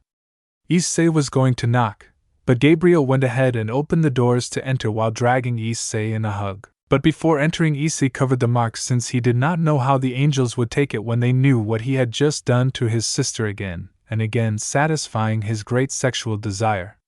When they entered, the entire room was completely silent, while everyone returned to see the couple. Although everyone was surprised by the big smile that Gabriel had, everyone knew about her feelings, but an encounter could really make her that happy. However, with a detailed look everyone could see the kiss marks on the seraph's neck, and since she was wearing her typical white clothes they could notice something red that was under her clothing, making everyone widen their eyes at the sight. Understand what happened. Griselda, who was at the meeting with Dulio and other 10 winged angel beings, ran out to hug her lady since seeing her so happy made her happy without noticing the reason for her happiness. "My lady, how are you?" Griselda said, separating from her lady with sadness for acting that way. "I feel better than ever, Griselda." "You don't have to worry," the seraph said with a big smile as she hugged the brunette even more, who was sweating profusely, hoping that Griselda wouldn't notice. "Thank you for returning, my lady," Issei-san smile, said the Queen of Hearts. She was very grateful. However, when the seraph hugged the brunette, the red dragon mark was exposed, causing the entire room to remain completely silent, while Griselda seeing her, he froze. Then he saw his wife's neck with clear kiss marks. "Griselda, before you lose your mind, I want to tell you that I love Gabriel and I am responsible for everything that happened," the brunette said seriously. "I'm glad to hear that," said the Queen of Hearts in the same way as Issei. "Well then, if you'll excuse me," said the brunette before running off, "I feel like he's being chased by Griselda. May God protect him if she catches up with him." Meanwhile, Gabriel watched this scene with a smile. "Miguel wanted to tell you that I am going to live with Issei-kun, since now that he is with me, I would like to spend as much time as possible with him," said the seraph, receiving only a settlement from the leader of the sky who had had a problem all along. Smile on his face.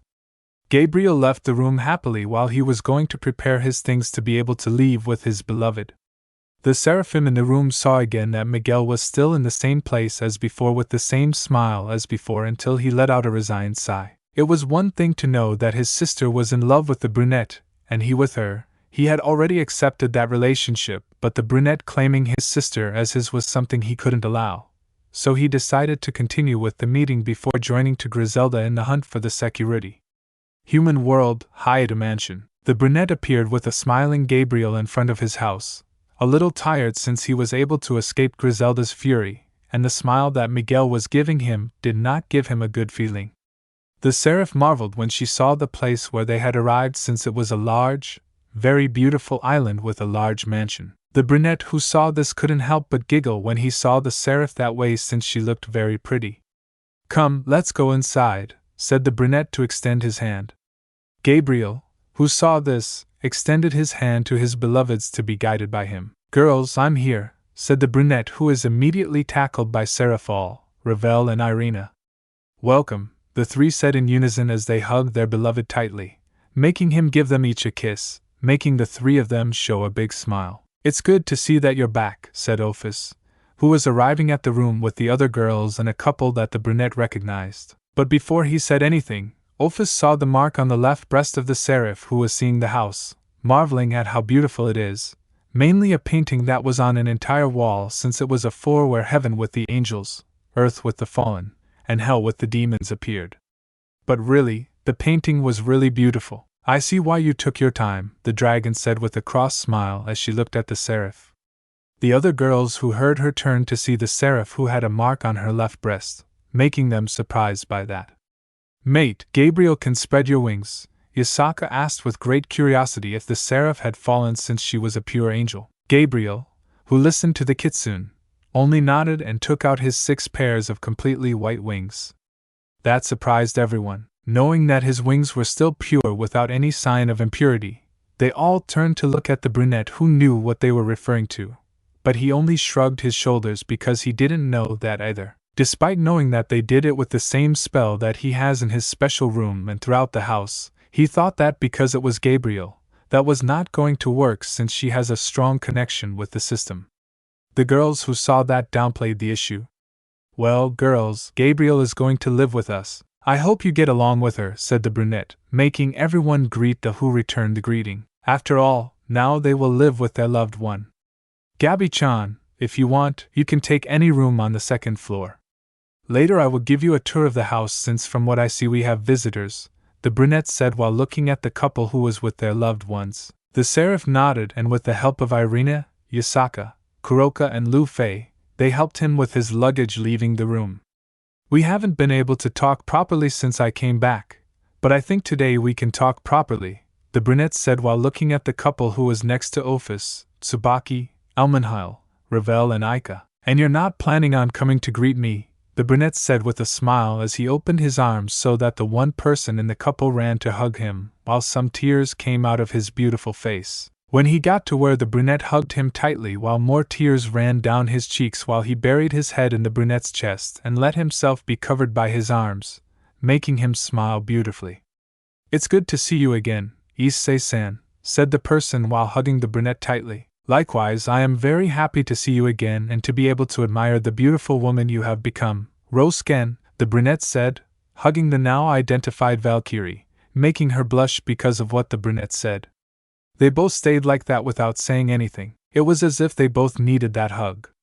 The feelings they had for each other reawakened, remembering the date they had and how much fun they had, laughing and talking on Issa's part when it was to save her without caring about his own life on the part of Rossweisse. After a few minutes of being like that for a few moments, the brunette walks away from her while caressing her head since now she is shorter than him, although the difference is not much, making Rossweisse only close her eyes enjoying the moment. Caress of Issei. "I imagine you are Ryu, right?" said the brunette, looking again at the husband of the person who has a place in his heart. The aforementioned nodded with a calm smile and approached the brunette, who was still caressing Rossweisse, who had gotten lost in the caress. "It's a pleasure to meet you. My name is Ryu Zepar. I'm a demon from the Zepar house," Ryu said calmly as he gave him a smile and extended his hand to the brunette. The brunette was really surprised since he thought he was going to complain or say something about what happened a few moments ago with Ross. But his pleasant surprise was to see that he did not get upset and rather greeted him properly without any type of arrogance. "Nice to meet you, Zeparson. My name is Haida Issei, the current Securidian candidate for Dragon God," said the brunette, smiling back at him as he shook his hand since he could see that he was a person of great principles. The brunette separated from Rossweisse and sat on a sofa where they sat. Tsubaki and Ravel sat on the sides, Ophis as always sat on their laps. Elmenhild stayed behind the sofa where she hugged the brunette by the neck, and Aika she sat next to Tsubaki with clear jealousy of not being able to be closer to her secret love according to her, since everyone knows it. The couple sat on another couch, and stayed talking about what had happened during the entire time that the brunette was away. Although the talk was more between Issei and Rossweisse since the brunette's girls were only there hugging him, enjoying the moment. closeness with him while the aura of their loved one surrounded them and relaxed them.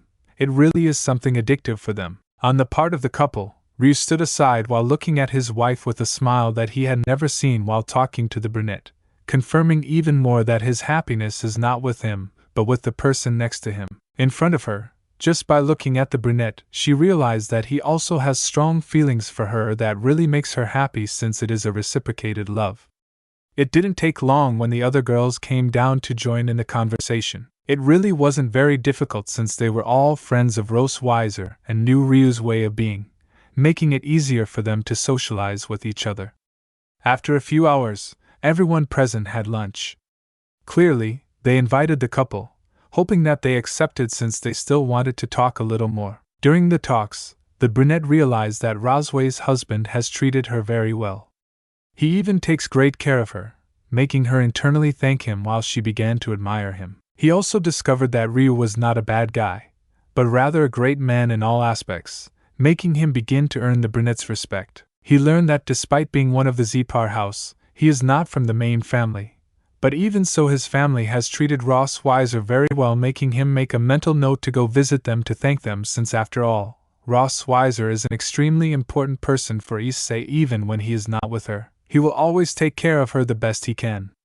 That night the couple said goodbye to the brunette and his girls, but before leaving the brunette tells them that they are always welcome to come to his house, making them both give him a smile and disappear in a magical circle. However, when he returned to see his girls, a certain Mao with pigtails was not in a good mood.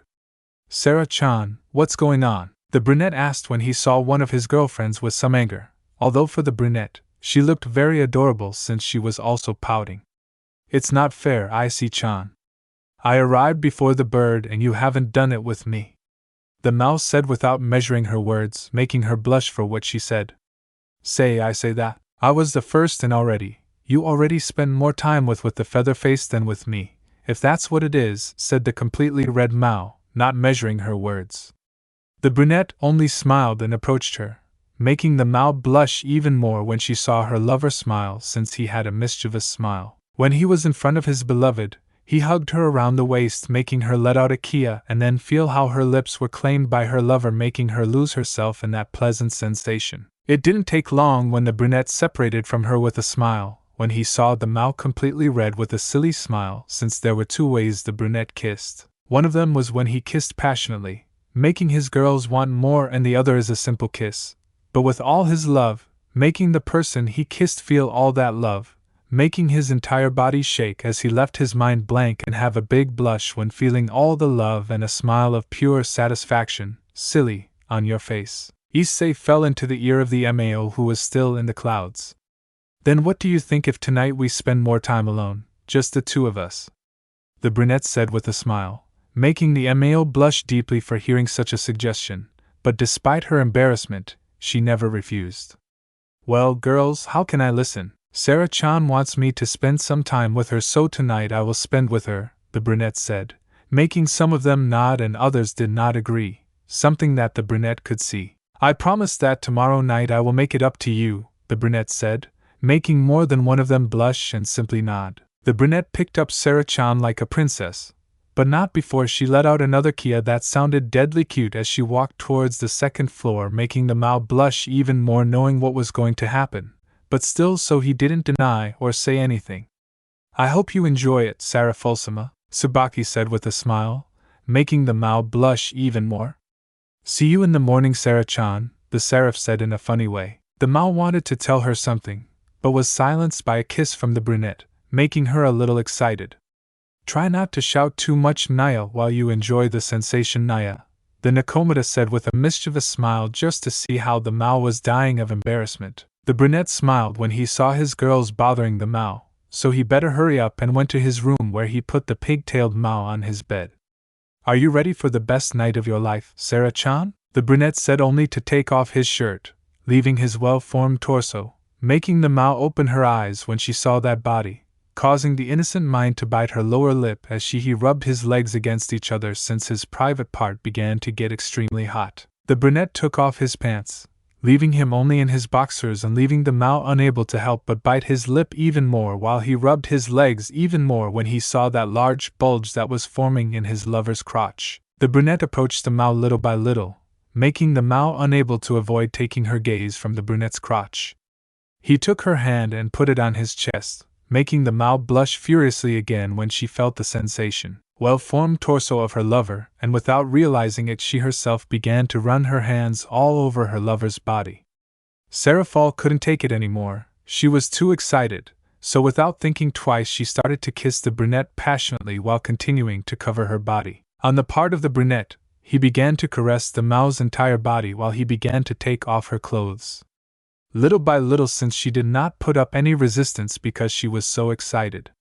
And so they began to make the act of love without knowing that that night would be the first of their best nights for the rest of their life. The other girls stayed awake a little while they were talking to Gabriel since he told them how Griselda chases her lover all over the sky, making them all laugh about it, and after a girl's talk and some snacks, they all settled down.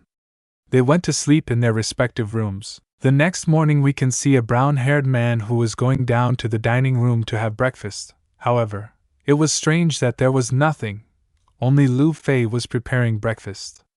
"Good morning, Feishan," said the brunette who gave a good morning kiss to his beloved wife who gladly received it. "Good morning, Issei-sama," said the magician with a big smile for the kiss her beloved husband had just given her. "Where are they all?" asked the brunette as he sat down to have breakfast. "Yasaka-sama, Office-sama, Elmenhald-san, and Tsubaki-san went shopping with Gabriel since he did not have suitable clothes apart from the tapeworm in the sky," the magician answered, placing a plate with eggs and bacon on Issei, to which this guy grabbed his wife's waist to attract her to him and sit her on his lap, surprising the magician. But the brunette gave her a big kiss and then told her thank you for the breakfast. "Kuroka-sama, Irina-chan, and Ravel-chan are in the back training a little while Ike-san accompanies them," the magician informed the brunette, who only nodded since he was having breakfast quietly while the magician continued sitting in the back. The brunette's laugh while he had him hugged by the neck. "By the way, Issei-sama, how are you, Seraphol-sama?" the magician asked with an innocent smile. "Well, she won't wake up for a few more hours since we did it almost all night," the brunette said, making the magician blush, and the brunette giggled a little when he saw her like that since she looked very cute when she was embarrassed. "How about we take a bath together, Feishan?" the brunette said with a smile while the magician blushed at what was said, but she did not deny and only nodded while blushing even more. That way the brunette led to his wife to the large bathroom to spend a few intimate moments with her. The days continued to pass normally. Each one continued with their duties. Gabriel was going to heaven to continue with his work. However, despite the fact that everyone continued normally, none of them were under his guard and they continued training with the help of the brunette. Even Gabriel, he had brought them together since he had not been training properly for some time. During that time, the brunette felt really happy being next to the people he loves. In this way 2 months passed. During that time the brunette had gone out on dates with all his girlfriends to end with a great night, and although this was because Ravel was jealous that she was the only one who had not had her moment with him Brown, that's why he took her on a date under the light of the stars in one of the most beautiful cities in Italy to end with a night where the blonde phoenix gave herself body and soul to the person she had fallen in love with for some time now. 10 years, and now that he has it, he doesn't plan to let it go for anything in the world. Also during those 2 months, the couple of Rossweisse and Ryu went very often to visit the brunette, making him really happy since he always had a great time with Rossweisse, although not only with her since he now considers Ryu as a great friend. Upon meeting him, she realized that he was a great man and a great friend, had even invited Issei along with his loved ones to his house for lunch. Currently, the brunette girls were with Rossweisse in the hot springs of their Issei mansion under the starry night, while the brunette and Ryu were in the back of the house enjoying the calm breeze of the night while they talked of trivial topics. "Hey Issei," Ryu called to the brunette who was looking at the beautiful night that had taken place. Ryu had decided to start with his plan since during all these 2 months that he had spent with the brunette and his loved ones, he realized that his beloved wife did not stop. After smiling, she expressed a calm smile of great happiness, making him more and more convinced that her place was not with him, but with her, Issei, where every time he was by her side she had a big smile, while she had a look of love. I would like to ask you something, the demon said seriously, making the brunette look serious since he saw that it was something very important. I would like Rossweisse to stay here with you, by your side, the demon said seriously, making the brunette open his eyes in surprise at what he had just heard. You've seen it too, right? She doesn't love me. The one she really loves is you, the demon said with a slightly sad voice, silencing the brunette since he had also realized that. When I met Rossweisse, I was totally captivated by her beauty, her kindness, her goodness, and I also found her desire to save tender in her, he said again with a small smile, making the brunette also laugh at that since he remembers as she was with the 100 yen stores. In fact, he also found that cute. It was something he liked about her. I felt totally in love with her. After meeting her, I felt something strange about her, as if I didn't have to be there. But I ignored it, and after a while we got married, said the demon, this time with a voice of sadness that the brunette, only he stayed quiet listening to everything I had to say. You know, on our wedding night she said your name. When the demon said that, the brunette closed his eyes while his chest began to hurt when he heard that. That's when I realized that she wasn't seeing me but you. The demon continued talking with his head down. You hate her? The brunette asked, making Ryu shake his head and look at the beautiful starry sky again. No. I never hated her. I can't, since she doesn't even know what she's doing. That night, I couldn't continue with what we were going to be since I felt that if I continued, I would harm her. I couldn't allow myself to do that. In fact, our marriage has never touched her, the demon reported, making the brunette just stay silent and listen to him. Sometime after our marriage, I realized that she was suffering after a little research. I did. I realized that it was because of the loss of her best friend. But I think we both know the truth, right? Said the demon while he looked at the brunette, who looked back at him. At that time, I was in love with Roshan. However, our relationship was always one of good friends. I never dared to tell him what I felt for fear that he would reject me. Plus, we were in the middle of the war. I couldn't find a moment. It's appropriate to tell him, Issei commented with a calm voice, but you can hear great regret in his words. You love her? Ryu asked seriously as he looked the brunette in the eyes. Yeah, she answered seriously while she looked back at the devil. Seeing that the brunette really loved her, Ryu smiles because at least his beloved Rossweisse will be truly happy. Rossweisse has all her feelings waxed in her heart. I imagine that the loss and pain she received back then led her to wax her heart with all her feelings. Currently, she can say that she loves me. I know it's lies, since her true feelings were sealed in his heart. The only place I can't reach, Ryu said calmly while the brunette remained silent again while listening to his friend. I say I know that you can reach that place that I couldn't. I know that you can reach her heart and release her true feelings. I ask you as the man that I am that when that day comes, please love her as she deserves. Ryu asked seriously, making the brunette look at him. But the most important thing, take care of her. Ryu finished saying before going home without waiting for a response from the brunette, since he already knew what he was going to say. While Ryu left, the brunette stayed where he was looking at the night. I promise I will take care of her, the brunette confirmed out of nowhere as he turned around to go the same way Ryu went. After that conversation, things continued normally.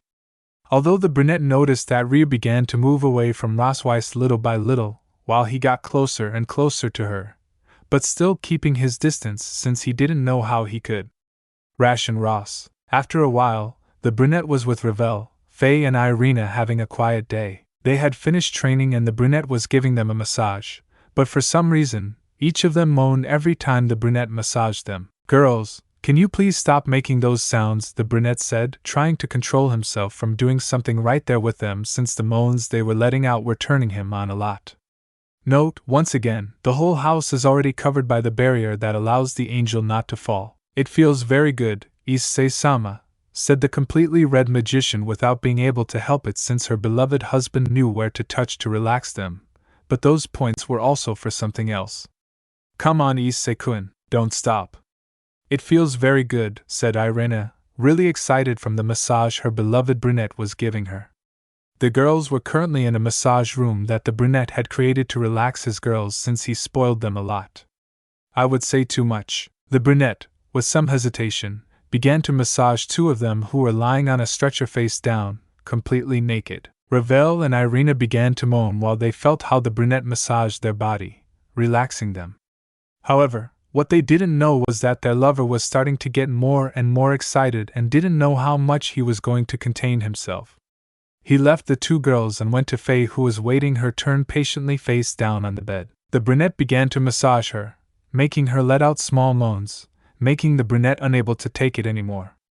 A long time passed in that room where only moans could be heard from three girls who were receiving the best massage of their lives. Already in the afternoon, the other girls were arriving after having finished their homework, even Ika, who is now the brunette's personal secretary to manage his company. Although it really wasn't very difficult since she only had to see that everything was in order and deliver the important documents to him. She moved with magic circles that Issei created enough for her. She just has to hold the paper that is the magic circle and think about the place she wants to go. The girls had all arrived together since some, not to mention most, ran into each other in other places. They were talking calmly and happily when they see three girls entering the room with robes as if they were coming from a spy. However, what intrigued them was the expression they had, as they had an expression of complete satisfaction, but at the same time relaxation. Girls, why are they like this? Yes, asked, quite interested, and when she didn't see the brunette nearby, she thought he had something to do with it. That's because Issei-sama made a massage room with him as the masseuse, and I have to say that it was the best massage of my life, the magician said with a big smile, making the other girls surprised by that. Oh girls, you've arrived. Welcome. How was your day? They heard a voice coming from a room in the house. When they looked again, they all blushed when they saw the brunette, since he didn't have any clothes on, only white pants showing his whole body. The girls bit their lip when they saw him. He looked so damn sexy that the girls were going to eat him at any moment. Issei, Naya, I want a massage like there's Naya, the Nakomata said hastily, already feeling her intimacy getting wet when she saw her loved one in that state. Of course, ma'am, please come in. I'll give you a special massage, said the brunette, making the Nakomata blush furiously when she heard him say and talk like that. If in intimacy she was getting wetter and wetter, and she quickly left with him. Brunette leaving all the other girls in the room not knowing what to say. It wasn't long before they began to hear the Nakomata's moans, making all the girls excited by the way she moaned, so full of pleasure, and the room was only for massages. She still hadn't put silence, privacy and seals on it. Everyone else, you know how being a teacher is very exhausting. I think I could use a massage, Office said to disappear and go where Issei and the Nakomata had gone. I can't say what Office said. The next person to say that was Tsubaki, who had already disappeared. Gabriel thought that a passage could be good, and he also thought that it was just a massage, and the moans were because of how good he felt. The other girls didn't waste time and also went and got their special massages, except for Ika, who didn't dare to go. Already at night, we can see all the girls in the room with a big smile after their massage while they spent a little time with their loved one who asked them how their day had gone. Issei-kun, Sona told me that you could go these days since she had a topic she wanted to talk to you about. Queen Citri said calmly, remembering their conversation this morning. Memory. Good morning, Sona, Queen Citri said, entering the office of her friend who had already started working earlier due to lack of sleep from thinking about a certain brown-haired man. Good morning, Tsubaki, the heiress said normally, but Queen Citri could feel a certain tiredness. However, she decided not to ask, or at least for now. The day passed normally while Queen Citri continued with her work without losing the big smile she had on her face since the day before she spent time alone with her lover, and then at night she spent a time of passion with him next to her. The other girls, Tsubaki had already lost the shame of doing it in front of the others. After all, they were all like sisters, and if that included the fact that the brunette made her forget everything around her while he made her his wife again and again, she didn't care. She enjoyed the night before so much that she couldn't hide her happiness and big smile throughout the day, making the Citri group wonder what had her so happy. But even so, no one asked anything since they could get an idea, especially Saji, who noticed the aroma of Issei in her because of her dragon senses. Although she always wears it, this time, it was stronger. He decided to stay silent because he knew that if he said anything, his girlfriends would kill him, as well as a Tsubaki who does not forgive anything when it comes to the brunette. When everyone left, only Sona and Tsubaki remained, as well as Office and Kuroka, who were waiting for her to leave together, but they were outside the school in a pastry shop. Tsubaki, why have you been so happy today? Did Issei-kun do something to make you like this? Sona asked innocently, since due to her tiredness, she couldn't think why. When Tsubaki heard her king's question, she couldn't help but blush furiously out of embarrassment.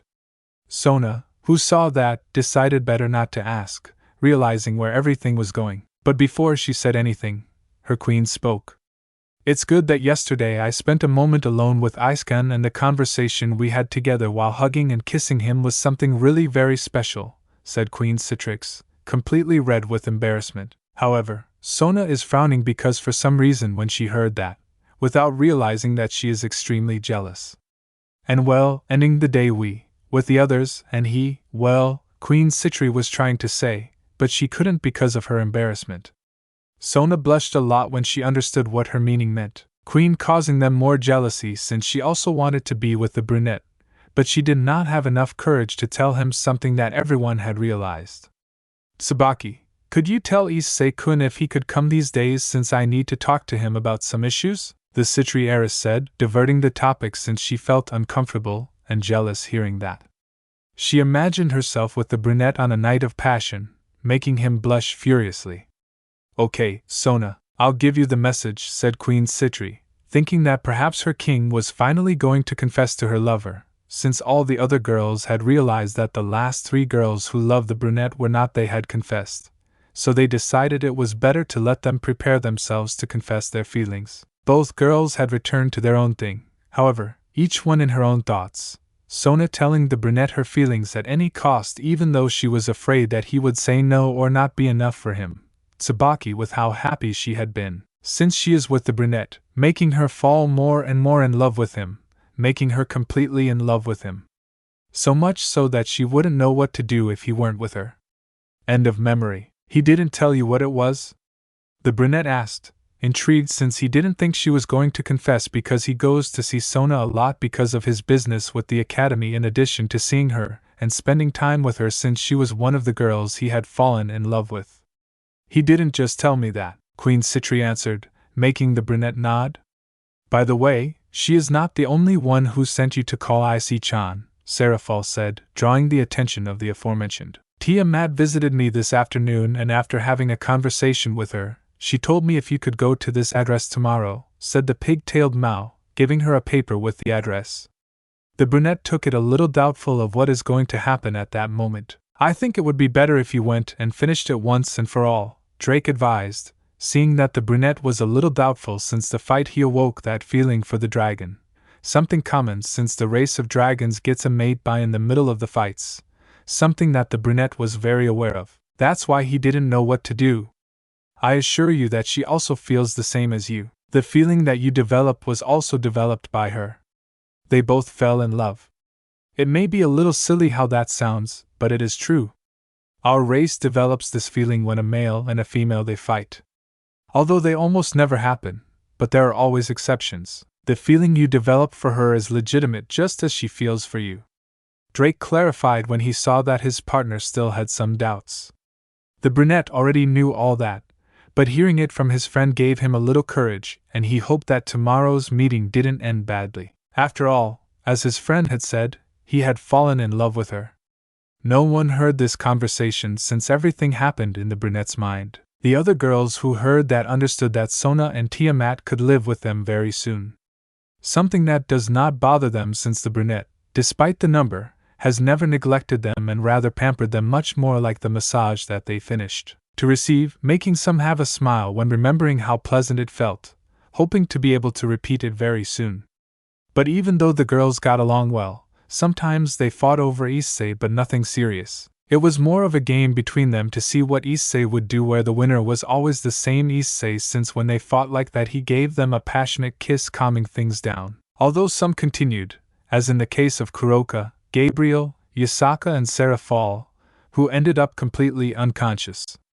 So the brunette made love to them until he couldn't take it anymore. Even when they said they couldn't anymore, the brunette continued.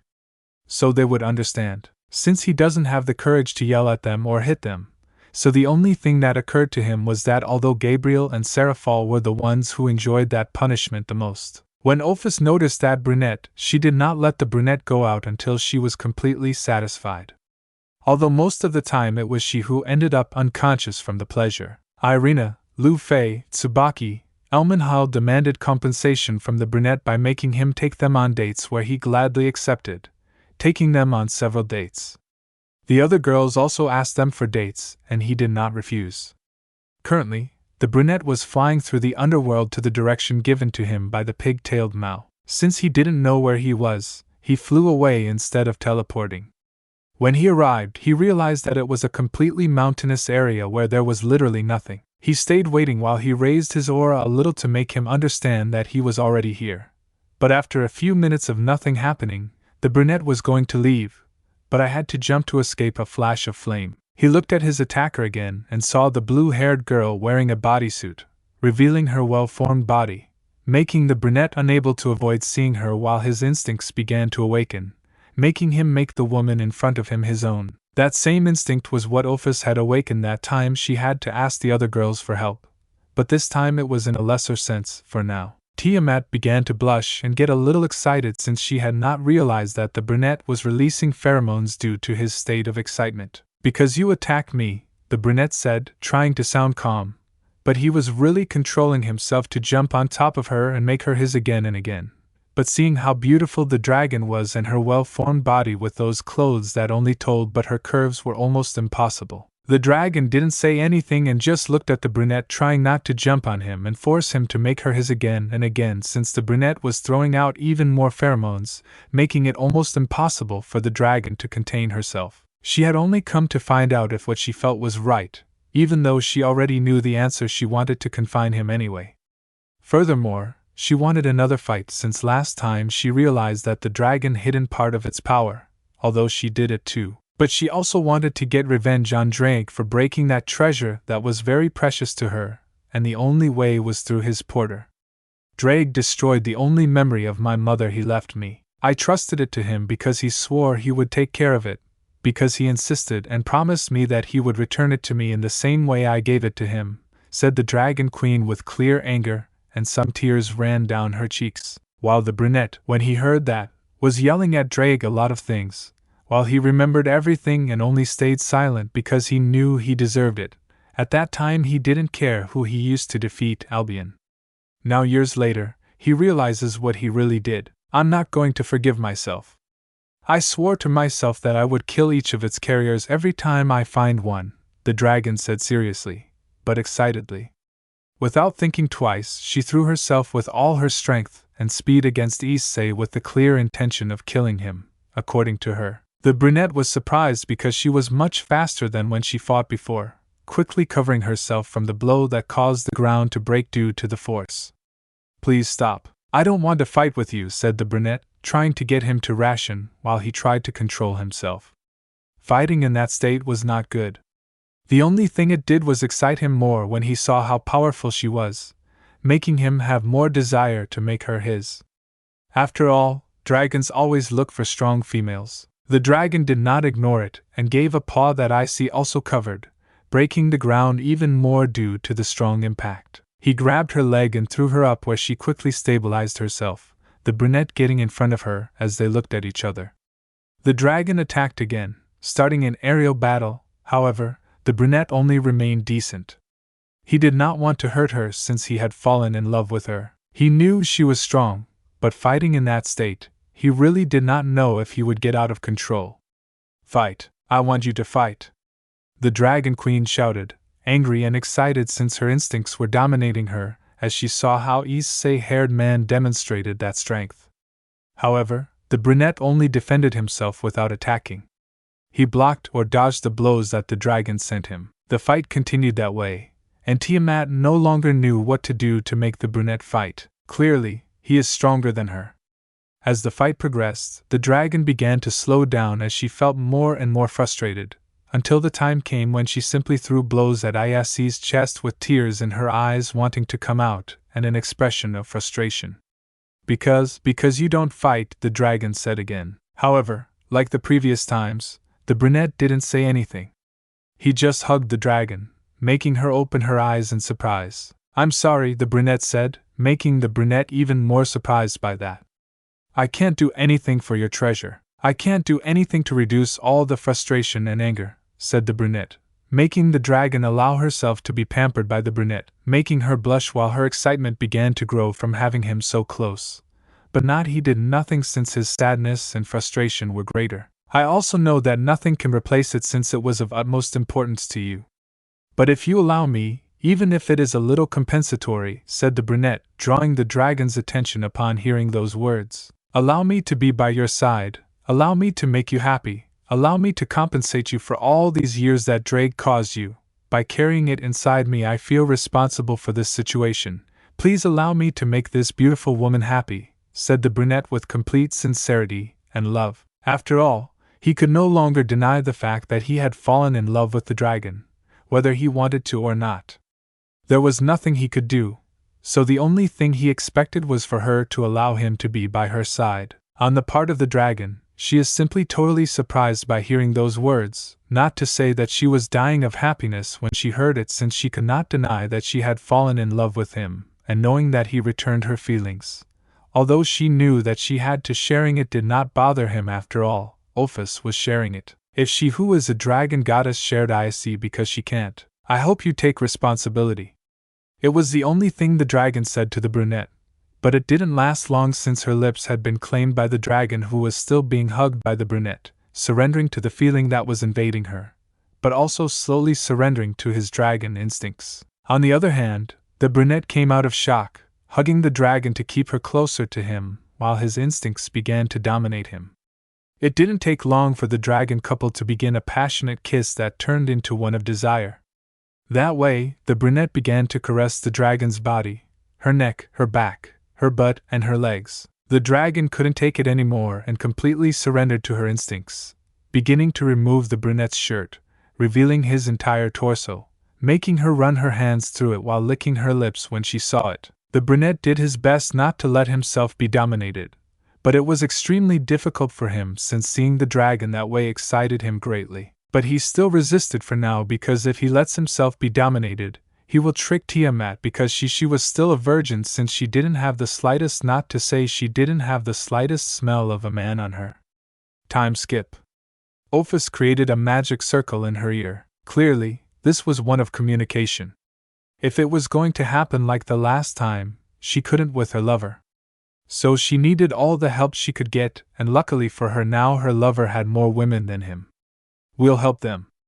I need everyone who can to head home now, Ophis said seriously through the communication circle that communicated to all the girls in Issei, even Aika. What's wrong, Ophis-sama? The magician asked worriedly. Luffy, Kuroka, Yasaka Issei is in the same way as that time when she handed me over to him. Ophis said that Sona was very happy and excited, and without further ado, the three mentioned had already left the call heading towards the man's house. Issei to prepare and enjoy one of the best nights or days of your life. Ophis, what exactly is happening? Gabriel asked, innocently not understanding what he was referring to, and just like the others. Remember when I told you what happens? A dragon gives herself to Issei. Ophis asked to receive a yes from everyone. Well, right now Tiamat is giving herself to Issei, she said again while letting the dragon's moans be heard, making everyone blush and get excited. That means, Tsubaki was going to say, but his words died when he understood everything. If Tiamat is not going to be enough to calm Issei's lust, so, if you want to have one of the best moments of your life, I recommend that you go to the house and prepare. I will take Issei in a while. I finished saying Ophis to approach the couple with clear desires that the brunette would claim her right there. Human world, England, Pendragon family. Lupe Pendragon was visiting her parents' house when she received the call from Ophis. Mother, father, I'm sorry, but I need to go, the magician said quickly, creating a magic circle at her feet to leave immediately. Daughter, what happened? Why are you leaving like that? Something happened? Lady Pendragon asked worriedly. Don't worry, mother, nothing has happened. I just had an issue, he said, smiling at them and beginning to disappear in the circle. I promise that I will come visit you again, this time with Issei-sama. The magician finished saying to completely disappear, leaving Lord and Lady not knowing what to think. Underworld, City of Lilith, Citri Academy. Kuroka was teaching normally while many of the students looked at her with lust as she provoked them. Since her beloved brunette had returned and had claimed her as hers, making her her partner, she resumed her previous attitude, making the students desire her more since she provoked them. Even while walking through the hallways of the academy or teaching classes, she moved her hips. Much to her amusement, as she saw how some of them had blood coming out of their noses. However, she never let anyone touch her even a hair since there was only one man who could do that, her beloved brunette, and if it's not him, no one else can touch her. She was teaching when a magic circle appeared in her ear informing her of the situation. She immediately became very excited while licking her lips, making more than one student faint when she saw her like that, including some girls who adored the Nikomata. Well, class ends here since I need to deal with something. Naya was the only thing the Nikomata said to run towards Sona's office, who upon arriving opened the door without caring, surprising everyone except Tsubaki, who was still talking to the girls. Other girls, Kuroka, why do you come in like that? The Citri heiress asked, surprised to see her friend come in that way. Sona, I need to go. Naya. This is life or death. The Nikomata said hurriedly, making all the people in the room surprised by that since all the Citri were present. What's wrong, Kuroka? Something bad happened. Something bad happened to Isaac-kun? Sona asked, quite startled that something bad happened. Nothing happened to him, Naya. But I came to tell you that I'm going to leave for today and tomorrow since something came up, Naya, the Nikomata said with a mischievous smile. Sona, I'm leaving too. I need to go, help what's presented, Queen Citri said, completely red, surprising everyone because of that. Only Kuroka had a smile on her face when she saw her like that and thought, why not? Take your friend to enjoy one of the best moments of her life. Sona, why don't you come with us? I promise you won't regret it. That took Tsubaki and Sona's curiosity by surprise as well as the rest of her followers. I'm telling you from my own experience, Naya, this moment is not going to happen again since only Ophis and Tiamat are the only dragons who can be with Issei. Naya. Ophis has already been through that and really, believe me when I tell you that there is nothing better than that, Kuroka said, moving forward as she saw that Queen Citri was going to say something. At this moment, we only have Tiamat who is the one in charge at the moment. Naya. If she misses this opportunity, she will not see another. Naya, said the Nikomata, convincing Queen Citri and further intriguing Sona and her entourage. Besides, Gabriel and Seraphal will most likely go after Penemu and drag her away. We can't allow any of us to be left out of this, Kuroka said with determination, holding Sona's arm. Tsubaki held Sona by one arm while in a magic circle the three disappeared without letting the Citri heiress say anything and leaving the next Citri without knowing what to say or do. You just kidnapped Sona-sama, Loop said without knowing what to say or do. Tomo, I think you're in charge, Momo said, trying to say something coherent. However, no one knew whether to go look for their king or continue as if they hadn't seen anything. Human World, Kyoto. Yasaka was explaining to her daughter about some important documents about some clans while Kaneko was next to her since she also wanted to learn to help her friend, sister. However, the lessons were suspended when Yasaka developed a communication circle in her ear and quickly hung up after some time. Excuse me, girls, but something important came up tomorrow. I will continue with the injury, Kitsun said without giving the two girls time to say anything when he had already disappeared in the direction of the underworld where a certain Valkyrie specifically lived. However, when he arrived, he called Seraphal and Gabriel to go get the last girl that was needed since he imagined that Kuroka and Tsubaki would take Sona, Gabriel, and Seraphal to Penemu. Only the Rossweisse who is in charge of her would be missing. She, along with Ophis and Kuroka, had talked about the Valkyrie's relationship and the feelings she has. After that occasion where only they, thanks to their sharper senses, were able to hear the conversation between Ryu and her lover, and from that moment on they began to open their eyes to the girl who had kept them closed for fear that the same thing would happen as before. They were happy when they saw that Ryu helped them since he began to distance himself from her, making her depressed, but some visits from the brunette and them lifted her spirits. The house was already ready. They simply needed to open that heart that had been closed by fear. The problem they had was how to do it, since the fear they had in their hearts was very great, and for that reason they decided to do it little by little with the help of Issei. But things are different now. Issei is with his instincts, something that very little to say almost never happened, but thanks to Ophis they experienced that night that was one of the best of their lives. It is not that the brunette made love to them badly or that they did not reach climax, since every time they did it with him each one of them was completely satisfied. For them there was nothing better. But for some reason that time when Ophis asked them for their help, they did not refuse for several very logical reasons. But at the moment of doing so, it was a unique sensation where their minds had been completely clouded by pleasure. From that moment, Kuroka and Luff became very close more than before, while Ophis and Yasaka became too close. Clearly, that did not bother her in the least, and they were both happy to have that bond between them. Returning to the topic of the Valkyrie, they had decided to handle the cases gently, but the situation is not optimal. Everyone who experienced that day understood that this is something that everyone has to experience, and from that moment they thought of a way for when the day arrived. Moment for everyone to be together, since they knew that Tiamat at some point was going to give herself to the only man who was worthy of her, according to Ophis's words. Unfortunately, things didn't turn out the way the four of them wanted, but at least they were almost all together. The only problem was the Valkyrie, who didn't know how she would react. With Penel, I knew that at first I wouldn't want to do it that way, but I didn't have a choice, so they decided that I would do it with the brunette without the intervention of one of the others, so that their moment would be unique and special, although not intimate since they would all be there. With Sona, Sarah Fall had not said that her love for the brunette was too emaciated, also that she was going to refuse by all means. But once the brunette started, she would not withdraw. For that reason they also decided to give him his moment without that they get involved, so that their first time is the best. With Rossweisse things were more difficult, since they did not know what could happen once in the arms of Issei. Without any other option, she decided to take a risk, take her with her and give her to Issei, hoping that could help her. When I arrived at the apartment where the Valkyrie lived with her husband, this step was untouched, and I had no time. The couple was talking. Although Rossweisse had a very sad expression, Ryu saw Yasaka and understood that either something happened or it was time to say goodbye to his beloved wife. He approached her and made her look at him. Listen to me, Rossweisse. I want you to listen to me very well. I love you very much. But we both know that your happiness is not being with me. The true happiness is being with Hayato Issei. Ryu said seriously, while Rossweisse heard him say those words surprised him. And it's true, not long ago she had realized she loves her husband very much.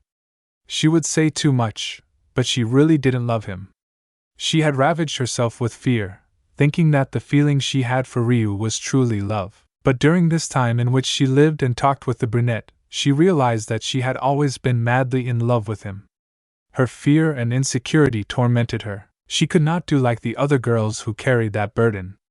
Even though she endured it for several years, she did not endure it until the end, causing her fear and pain to tame her, closing her heart and thinking that she had forgotten the brunette without realizing that with each passing day she yearned and loved more and more the only man who had loved and protected her when no one else did. However, abandoning the man who took care of her, protected her, and even loved her felt like complete garbage. She didn't want to leave him like that because she knew that was wrong. Something that Ryu had already realized and decided to clarify that detail. He saw Ross twice again, and she also saw him again. I want you to know that you are not a bad person or anything like that. Leave me alone. On the contrary, you are a good person with a big heart, but there are things in which you have to be selfish, Ross. Please, for once in your life, be selfish and go look for the man. You know that I love you and you love him. Be selfish to go find your happiness because your happiness is my happiness, Ryu said. Surprising not only Rossweisse but also the kitsune. He had never met a person like that other than his beloved brunette, since they have many things similar, but they are also two completely different people. It hurt him to see that since he was a very good person, everyone liked him a lot since of all the bastards who had the Gremory as a boyfriend. Only he had treated them well as a good friend, even Razor, even though they got along well. They did not have a friendship with him. Rossweisse's thoughts were a mess. She didn't know what to do if she wanted to run to find the hug of her beloved brunette, But she also didn't have the courage to leave the person who owed her so much. Even though he was married, he had never touched her or forced to have sex since she did not feel comfortable. Ryu grabbed her hand and took her to where Yasaka was and pushed her towards her. Go and live your life without regrets, but mainly live your life happily, he said, wanting to cry, but he didn't and gave Rossweisse a smile. I'm sorry, she whispered with great pain in her words, but Ryu denied those words while Yasaka made a teleportation circle preparing to leave with Rossweisse. Do not apologize to me for something you have not done, and if you want to do it, look me in the eyes, give me a sincere smile that comes from your heart, and tell me that you will do everything possible to be happy, Ryu said, making Rossweisse surprised by those words. And without thinking about it, he gives him the most sincere smile he had made in years, a smile that he had only dedicated to the brunette. Thank you. I will strive to be happy, and you too, please strive to be happy, she said, and then disappeared from the place while Ryu, with a big smile, finally saw the true smile of the now ex-wife, but from now her best friend. Thank you. I will also force myself. I wish you the best, Rossweisse, he said with a little pain. After all, he was happy, but he also felt a little pain since he also loved her. Heaven, first heaven. Irina was training with Griselda, surprising her with how much the brunette has improved since before she could barely do anything, but now she easily fights her and is even faster than her. However, in the middle of the meeting, the magic circle appeared in her ear, surprising Griselda, who did not know what was happening since the brunette stopped for a moment. After a few moments, the brunette began to jump with happiness. I'm sorry, Griselda-san, but something presented itself to me. I hope to be able to train my mind again with you, the brunette said without giving her time to say anything when the brunette disappeared. And I'm coming, Issei-kun. It was the last thing the reincarnated exorcist heard, who was totally confused by what just happened. Heaven, sixth heaven. Gabriel was in a meeting with his brothers when a communication circle appeared in his ear, making everyone realize that. Ophis, what exactly is happening? Gabriel said innocently while her brothers were looking at her, surprised that she said the name of the goddess of infinity, but she did not show any intention to them. Ophis answered him, making him stand up quickly, scaring his brothers with the sudden movement. The magic circle disappeared, but another one appeared, but he could hear who it was and what he said. Gabriel goes with Serafal to Gregory and bring Penel. If she resists, use force, but he has to bring her no matter what, Yasaka said seriously, to which she only said yes. Miguel came to me that he needs my full attention. So if you'll excuse me, I'll leave, said Gabriel, who left the place without letting any of them say anything. After he left, everyone looked at each other wondering if someone would say something, but no one said anything. Maybe Issei I have something to do with that, said Miguel, who returned to the meeting as if nothing happened since he heard that Serafal was also involved. So things will not be calm, and if they go for Penel, the best decision will be to ignore everything and continue as if nothing will happen without knowing that they are going to claim their sister until dawn. Human world, Romania. Elmenhild was signing some documents when the communication circle appeared, and then she smiled and left the place without caring about the papers. She only left a note saying that something came up and needed her attention. Underworld, Phoenix Territory, Phoenix Mansion. Ravel had been called by her parents to try to fix the things they caused. However, it always ended the same, with Ravel upset and with the words, "It's not me you have to talk to, it's my fiancé." However, they didn't have the face to talk to the brunette, since after all, when he got engaged to the blonde Phoenix, he arranged all the family's businesses. He also gave a large sum of money to his brothers-in-law to help raise his family. It didn't take long when Phoenix family had risen from the hole it was in, and this time with more power. The brunette's brothers-in-law thanked him infinitely, but like his parents, they did not have the courage to look at his face since they did nothing to prevent the wedding and just watched. The brunette had done that because despite everything it was still his beloved fiancé's family, and although she was very angry and resented them, she still loved them. After all, they are her family. Ravel was talking to her parents, but a circle of communication appeared in her ear, and after a few moments they saw how their daughter was blushing furiously to stand up and prepare to leave. "I'm sorry, Otosan, Okyuzan, but Issei-sama needs me," she said, and then left without giving them time to answer anything. Underworld, Castle Leviathan. Let me pass. My husband needs me. A scream was heard throughout the castle. Leviathan-sama, we need you to go back to work, said one of the assistants trying to control the MAU who wanted to leave after hearing. If you want to have one of the best moments of your life, I recommend that you go to the house and prepare to take in a while to the mouse said very seriously as she expelled her aura to a group of 20 demons who did not let her pass. But despite the words, no one said anything. Very well, then let it be so, said the Mao, moments later literally freezing the entire castle and jumping out of the main door, as if nothing had happened with a big smile. But another circle of communication stopped her. Seraph will go with Gabriel through Penel to Gregory and bring her at any cost. If she resists, use force. Yasaka said so that the Mao understood what she was referring to and left for Cotter. Underworld, Gregory. In front of Gregory's central facilities where Penel was always, 2 magic circles appear making everyone be on guard in case it was an enemy. However, he was pleasantly surprised to see that the mouse Seraphil appeared from one, while the seraph Gabriel appeared from the other. Everyone was surprised by that since the two of them being together, and without fighting was something very strange, but the situation they were in makes it clear. They both took out their wings, 12 angel wings and 12 demon wings, and flew quickly towards where they felt the energy of a certain cadre. Note, I don't know if Seraphal has 12 or 10 wings, but here she will have 12.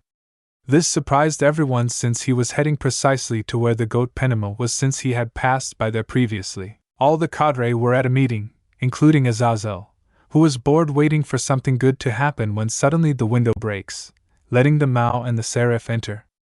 Everyone was going to be on guard, but when they found out who they were all surprised. Azazel thanked his dead father for performing that miracle. However, it did not last long since he could see a red dragon mark on the Mao's arm, making him open his eyes in surprise when he knew where that mark came from. A great fear began to run through his entire being because if one of them has Issei's mark, how many possibilities is there that the other also has it since he had heard from Miguel that Gabriel had gone to live with Issei.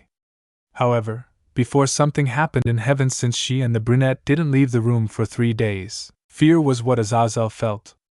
He was more afraid at that moment than when he was in charge of the Trihexa. He was afraid that his greatest fear would be reality. So with a little courage, he returned to see Gabriel who had a calm smile. However, when he lowered his gaze a little, he could see the same tattoo as the mouse on his left chest. He fell to his knees, feeling like his reason for living was gone. The world no longer made sense. The apple forbidden to everyone had been claimed by someone. He was going to help him when his wife hit him on the head with a stick, leaving him seeing stars since that is the only way he found to control her beloved husband. Returning to Azazel, he was on the ground in a ball wondering whether to worship or hate Issei. He was seriously thinking about making a sacrifice with Issei's blood to his dead father or making a new faction that worships Issei and sees him as the only one and true God. Everyone in the room had a drop on their head and even more so when they saw how Seraphal pricked the fallen man with her magic wand to see if he was still alive. Seraphal, Gabriel, what are you doing in these places? Penema asked, very surprised that they were not fighting, although lately she also fights with the two of them, although they are never real fights and they consider themselves best friends with each other. We come for you, Penema, the seraph said calmly, confusing everyone. Issei-chan needs us, said the Mao who had left Azazel with his depression or his decision that could change the world. Penema blushed a lot when she heard her lover's name. What do you mean by do they need us? Said with great doubt, while the other cadre only observed the very interesting situation since seeing the three of them together was something extremely rare. Has a certain problem that you don't know if we can solve together, and we need the help of everyone who can, Gabriel said with a calm smile, preparing to knock out the goat if she refuses. Besides, what is going to happen today will never happen again. We will not allow you to miss one of the best moments you will live in your life, said the Mao, also preparing in case he refused. The cadre was very confused about what her friends were referring to, no matter how strange it sounds that they really were her friends. Besides, it is time for you to stop that indecision that torments your heart, said the seraph, drawing the attention of the cadre and startling her since this topic was very delicate and important to her. And now is the time for you to have that, said the mouse, showing her mark just like Gabriel. When they saw the marks, everyone was surprised by that, since they knew how that mark is obtained, and knowing which man they love her, it was not difficult to connect the dots. The men fell to their knees with great pain in their hearts except Barakil, knowing that 2 of the 3 most coveted girls in the whole world now belonged to a single man. But they immediately understood what the 2 girls were talking about before. They were to take Penel to spend a night with Issei. They got up to avoid such an atrocity, but it was too late, since Penel lowered her guard when she heard and saw the marks, making her blush furiously. This was taken advantage of by both girls, who took her by the arms and disappeared from that place, leaving only the dreams and illusions of all the men in the world destroyed. N-N-N-N-N-N-N-N-O-O-O. They screamed with pain in their hearts as they accompanied Azazel in his suffering. Was the moan that Ophis had let out, and ended up completely fainting from the constant orgasms that the brunette had made her have. Issei stood up to go out and take a small bath, since his entire body was sweating from all the sex he had with his lovers. The brunette came out of that room where all his loved ones were sleeping peacefully with a big smile on his face after being claimed by who knows how many times by the person most important to them. As he walked down a bare hallway straight to the hot springs to cool off a little, he realized that it was 11 at night, something he didn't care about, and continued on his way. However, he did not realize that there was already someone in the hot springs who was none other than Aika, who could not sleep and decided to take a bath. Once inside, he had finally realized the presence of the brunette, who was looking at him with a big blush, while blood came out of her nose. "Aika, I'm sorry. I didn't see that he was busy," said the brunette, a little embarrassed, thinking that the brunette saw him completely naked. Although a few months ago, he began to have a certain attraction with her, especially when he spent time alone with the pervert. That they always laughed together at their inconsistencies, since Aika, despite everything, remained a pervert, and the brunette, despite his perversion, had diminished because of everything he does with his girls, was still one, but only in private. "Don't worry, Issei. Thank you more for the private show," said the brunette. Still seeing the brunette's body with a big blush, those words embarrassed the brunette a little. "I hope you don't mind that we share a bathroom," said the brunette, who, even though the brunette was not one of his partners, he considered her as one because of the great affection and appreciation he had for her. "With you, I can share whatever you want," said the brunette in a totally perverted tone. "Or seriously, why don't you come over to see what else we can share?" said the brunette in the same tone. Of course, Aika had become someone very special to him, so much so that he wouldn't let anything bad happen to her, and he dared to touch her or hurt her. "I wish I was dead." The brunette, upon listening to the brunette, blushed furiously, since after all Aika can be a pervert, but when it comes to something like this she is very shy, since she has never been with a man, much less one like the brunette, who more than once she had pleased herself thinking about how the brunette made her his. "Come on, Aika. I'm not biting. Come on," Issei said to the brunette, who, despite her enormous blush, began to approach the brunette while she was crawling, causing the brunette to get excited for some reason seeing her like that, since he couldn't deny. But she had become someone very, very beautiful. Since he saved her that time when both she and her body were very emaciated, he took care of her and protected her as if she were one of his loved ones, making the brunette fall more and more in love with the brunette, who was also awakening certain feelings. Aika recovered little by little, surprising the brunette by how beautiful she became as she grew up. However, when the brunette had completely recovered, she left the brunette speechless, since she had a beautiful face that stood out with her hair, Issei, and the 2 braids that fell down her shoulders, but they reached almost to her waist. She had a beautiful body, big and firm breasts, but not so exaggerated, a small waist and wide hips. She had long and sexy legs, plus her thighs that made her nice and round but stand out. In short, the brown one had he was left with his mouth open in surprise. Even though she did not have a great body like the other girls who lived in the house, the brunette could tell that she had a unique beauty. The brunette approached the brunette and sat next to her, clearly with the intention of provoking him, since despite her shyness she had decided to be part of the brunette's harem, since she did not mind sharing that wonderful and sensational man. And she also she had to worry about not being satisfied, because before she got to the room she looked at the special room and couldn't help but get excited when she saw all her friends totally unconscious with a smile full of ecstasy, and she got even more excited when she saw and heard how she was complaining to Ophis, making her only moan with taste and pleasure while telling him not to stop. But well, she had fallen in love with him, something that could have been avoided. She did not stop it since after being saved by the brunette, she liked his way of being so calm and serious, but without leaving that kind and loving side that he showed to her loved ones. But what ended up captivating her was that desire to protect her loved ones without caring about her own life.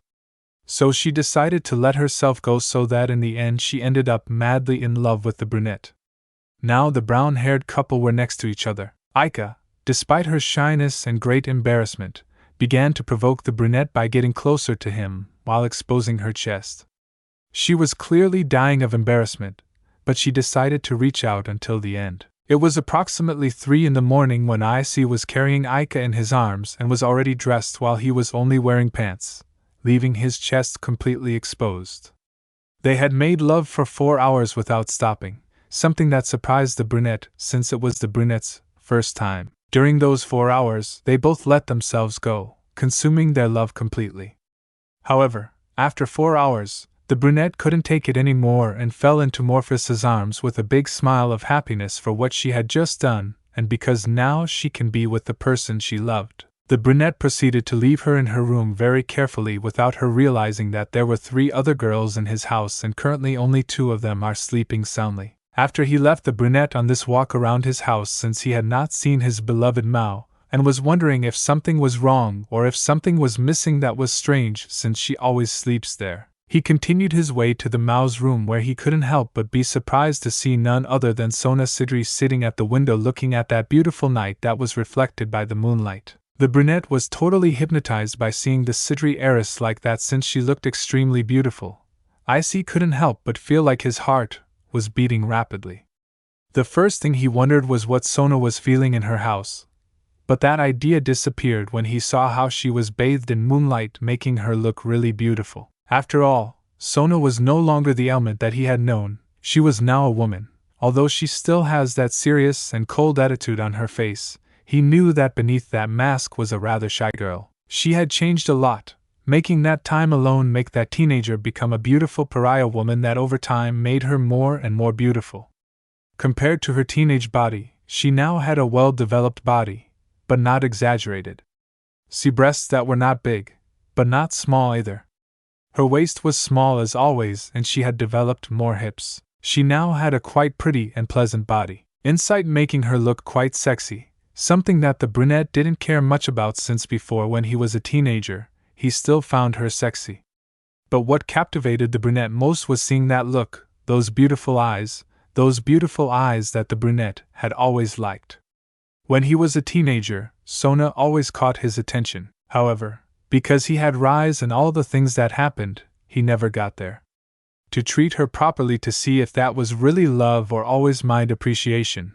Plus he didn't try anything with her for his friend Saji, since he knew about the feelings she had. Although he knew that even if it wasn't love, it was a very strong feeling, almost like love, since he also had that desire to protect her and help her in everything, just as he had for Rias. He remembered how she told him about her dream and how he offered her all his help. For some reason at that moment, he wanted to help her make that beautiful dream stop being just a dream and come true. That way, he always supported her when she needed it, and years later, she had fulfilled hers, making the brunette very happy. However, he found out about everything that she was fighting to keep. He found out how those people with greed for power wanted to take it away from him, but mainly he found out how she defended him with nails and blows. That way, without thinking twice, he intervened, helping the heiress, Citri, and making all those problems that surrounded her begin to disappear, lightening that burden that had been tormenting her for years. Slowly, without making noise, he approached the Citri heiress, who had not realized his presence because she was in her thoughts. Out of nowhere, she felt someone hug her, making her come back to herself and startle with surprise. However, even though she didn't know who it was at that moment, just by feeling the arms that surrounded her, a feeling began to invade her, a feeling that he had not felt in a long time. He immediately knew who it was, but still he did nothing. For his part, the brunette knew that because of Sona's attitude, he could turn around and hit him. But since he lost all that time locked up where he lost many things valuable to him, he became a person who takes risks so as not to lose anything important to him again. He could feel Sona tense up. At that same moment, he felt her body relax, making him hug her a little tighter, bringing her closer to him. They didn't know how or how long they stayed that way. But despite the time, no one said anything except that they stayed there. Sona was alone looking at that beautiful moon while she let that feeling completely invade her, making her feel calm. And she also let herself be surrounded by the aura that Issei gave off, making her completely relax. For Issei's part, he only had his arms around her while he let him feel that aura that came out of her, making him feel happy while he delighted in the aroma that came from her. They both remained like that for almost 30 minutes until one of them broke that silence. You know, at that moment when you left and saved one Issei, I felt like I had lost something very important, said the Citri heiress, making the brunette only listen to her. Even though I never got over your departure since I missed the few times when we talked and laughed, the Citri heiress continued calmly. Sometime later I thought that emptiness I felt when I didn't have you close was because I had fallen in love with you. However, you weren't there to know if it was love or not, said the Citri heiress, but this time in a sad way, making the brunette hug her a little louder to calm her down. Time passed, and I thought it was only because I had lost what was my best friend. That's how a few years later he started a relationship with Saji, even though he was with Momo and Ruruko, Sona informed, making the brunette feel great. With just imagining Sona in the arms of another, even though this is his friend. For a while I was happy, but the happiness I felt was very different from what I thought I felt. It was very different from the happiness I felt when I was with you, Sona said, releasing everything that she had kept in her heart for so long, something that not even her best friend had told. The relationship just started to go worse and got worse when Saji just wanted to sleep with me, but I didn't feel ready, making me more and more insistent, the Citri heiress reported, making the brunette make a mental note of go visit your dearest friend to chat a little. During all this time, I always wanted to see you again. I always wanted to have another talk with you. I always wanted to laugh again like I did at that time with you. I always wanted to know if what I feel that when you left you gave me feeling was true love, Sona continued saying, but this time you could hear yourself crying. Tsubaki arrived at the academy with a big smile of pure happiness every day where I asked her the reason for that happiness, and she answered that it was because she was with you. I felt angry, sad, jealous, and above all I felt bad. I felt angry not because of her or with her but because of how weak I was for not being able to face you and tell you everything I thought. I felt sad for not being able to be close to you. I felt jealous when I saw the happiness that Tsubaki already had. That I was too dear, and I felt bad because despite everything I didn't have the courage to be with you, said the Citri heiress with small tears running down her beautiful face. The brunette, who had remained silent the whole time, had a strong pain in his chest because of everything he had heard. He immediately returned to Sona, standing in front of him, to her surprise at the sudden movement, but he couldn't say anything when he felt how Issei claimed her lips, making her open her eyes as wide as possible due to that action. A part of her wanted to push him away, but on the other hand, which was gaining more and more strength, she didn't want him to stop, mainly because she felt all the love that the brunette can express with a single kiss. Little by little, tears began to fall down her cheeks. Sona gave up. She could no longer send everything to hell, and for the first time in her entire life she acted as she wanted. She acted as her heart dictated without caring what happened next. She surrounded her arms around his neck so he could continue with the kiss. The kiss was soft and a little pacified. When they separated, to the great enjoyment of the Citri heiress, who frowned at that, they both stared at each other. Now I want to know, that feeling that you had when I left and that you still have is love? The brunette asked, unable to avoid staring at the small and soft lips of the Citron heiress that tasted like wax, since the previous kiss was actually a very good one that for some reason I didn't want to stop tasting those lips. Sona, who saw that for some reason, liked it. She liked it, and she liked to see how the brunette was trying to control himself so as not to kiss her. And to answer that question that the brunette had asked her, the Citri heiress only kissed the brunette again. But unlike the last time, this time, it was a passionate kiss, for after a few long minutes where the two had to separate for lack of air, this I answer. That answers your question. Was the only thing the Citro heiress said with a smile, making the brunette unable to help but smile too, since that was the answer he wanted. Without wasting time, both of them kissed again with passion, causing their desire for each other to begin to rise more and more. And without either of them knowing, they were already in bed with Issei on the bottom and Sona on top while they both followed each other, kissing. The two continued kissing passionately without realizing that a certain Mao with pigtails entered the room where she could see her lover and her dear sister about to make love.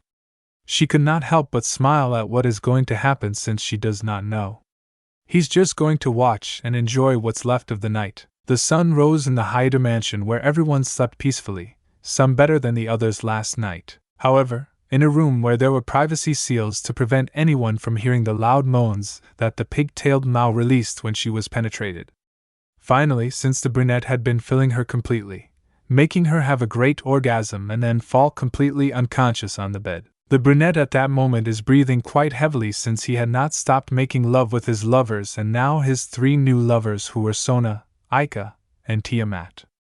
Although he has stamina, the girls were too excited, making the brunette have to work almost 3 times as hard to completely satisfy everyone. Although he had achieved it, and was not very tired, he ran into his dear and now beloved Issei, where he showed having a great sexual appetite due to her perverted side that even though her body couldn't take it anymore, she didn't care and asked for more. Worried about one of his lovers, he looked for her the night before just to meet his sister, and they ended up making love, and some time later his beloved Mao, who was looking for her, joined them having a threesome for the rest of the night. The brunette was tired, and of course, since he had literally been making love with his loved ones for 2 whole days, giving him no time to recover, mainly the day before where he awakened his instincts and made uncontrolled love with his loved ones, who ended up all unconscious with a smile that no one is going to take away for days. Very carefully, he got out of bed since he had to talk to Serzak to check the time, since tomorrow was the meeting with all the factions and today he had to meet with Shiva to finish the preparations for the war.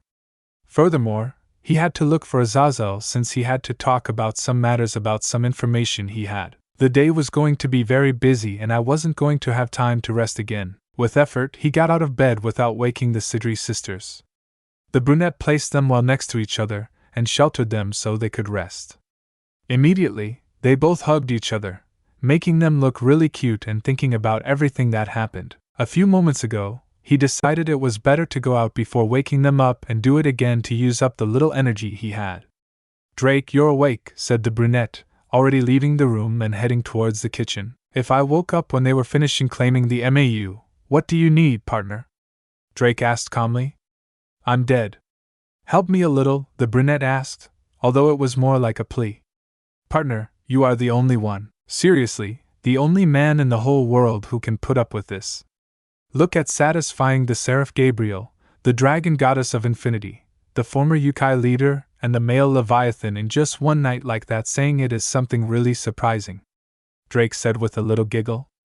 Not counting the others, it is something that only you can endure, since thanks to the fact that you have the most resistant body from Great Red and infinite energy, so to speak, from Ophis, you can please all your females and still have energy and strength to continue," Drake commented, to which the brunette could not deny that since Gabriel herself was an insatiable woman among all of them, she was the one who was most hungry to make love, even though her body was very sensitive and not very resistant to do that. Ophis was another one who, even though she controls herself, knows that her desire to make love is very great, and that's not counting those mentioned by Drake. "Better give me a little energy," said the brunette, putting those thoughts aside since he still had a lot to do out there, and whether it was true or not, he still loved them all equally and will continue to love them for all eternity. At that moment, the brunette realized that he had very strong feelings, much more than before, for the girls, even though he loved them before. Now that feeling intensified by a lot,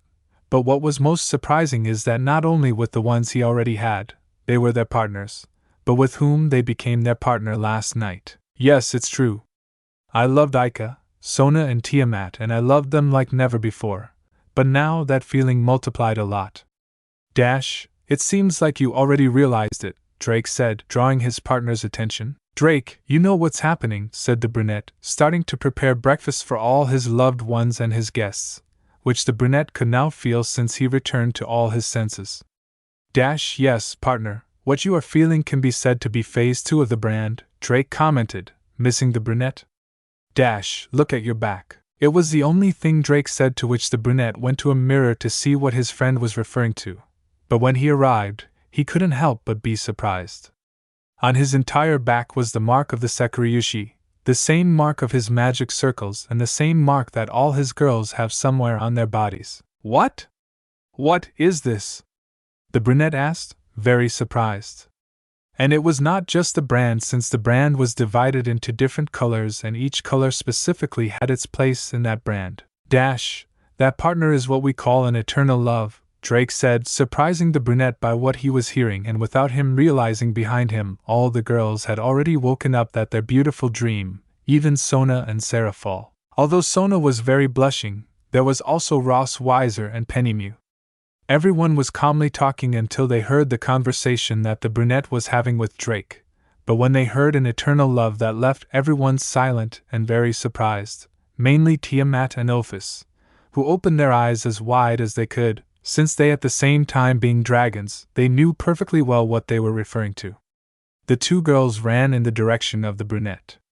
In the same way the others followed them, they all arrived at the room where the brunette was on his back, showing them that mark that was all over his back. All the girls were surprised by that mark and marveled at how beautiful it was, and that for some reason it made them feel extremely happy, even Ross and Penel. It is said that many years ago there was a dragon who loved his partner so much that he would give his life without thinking about it, not even for a second for them.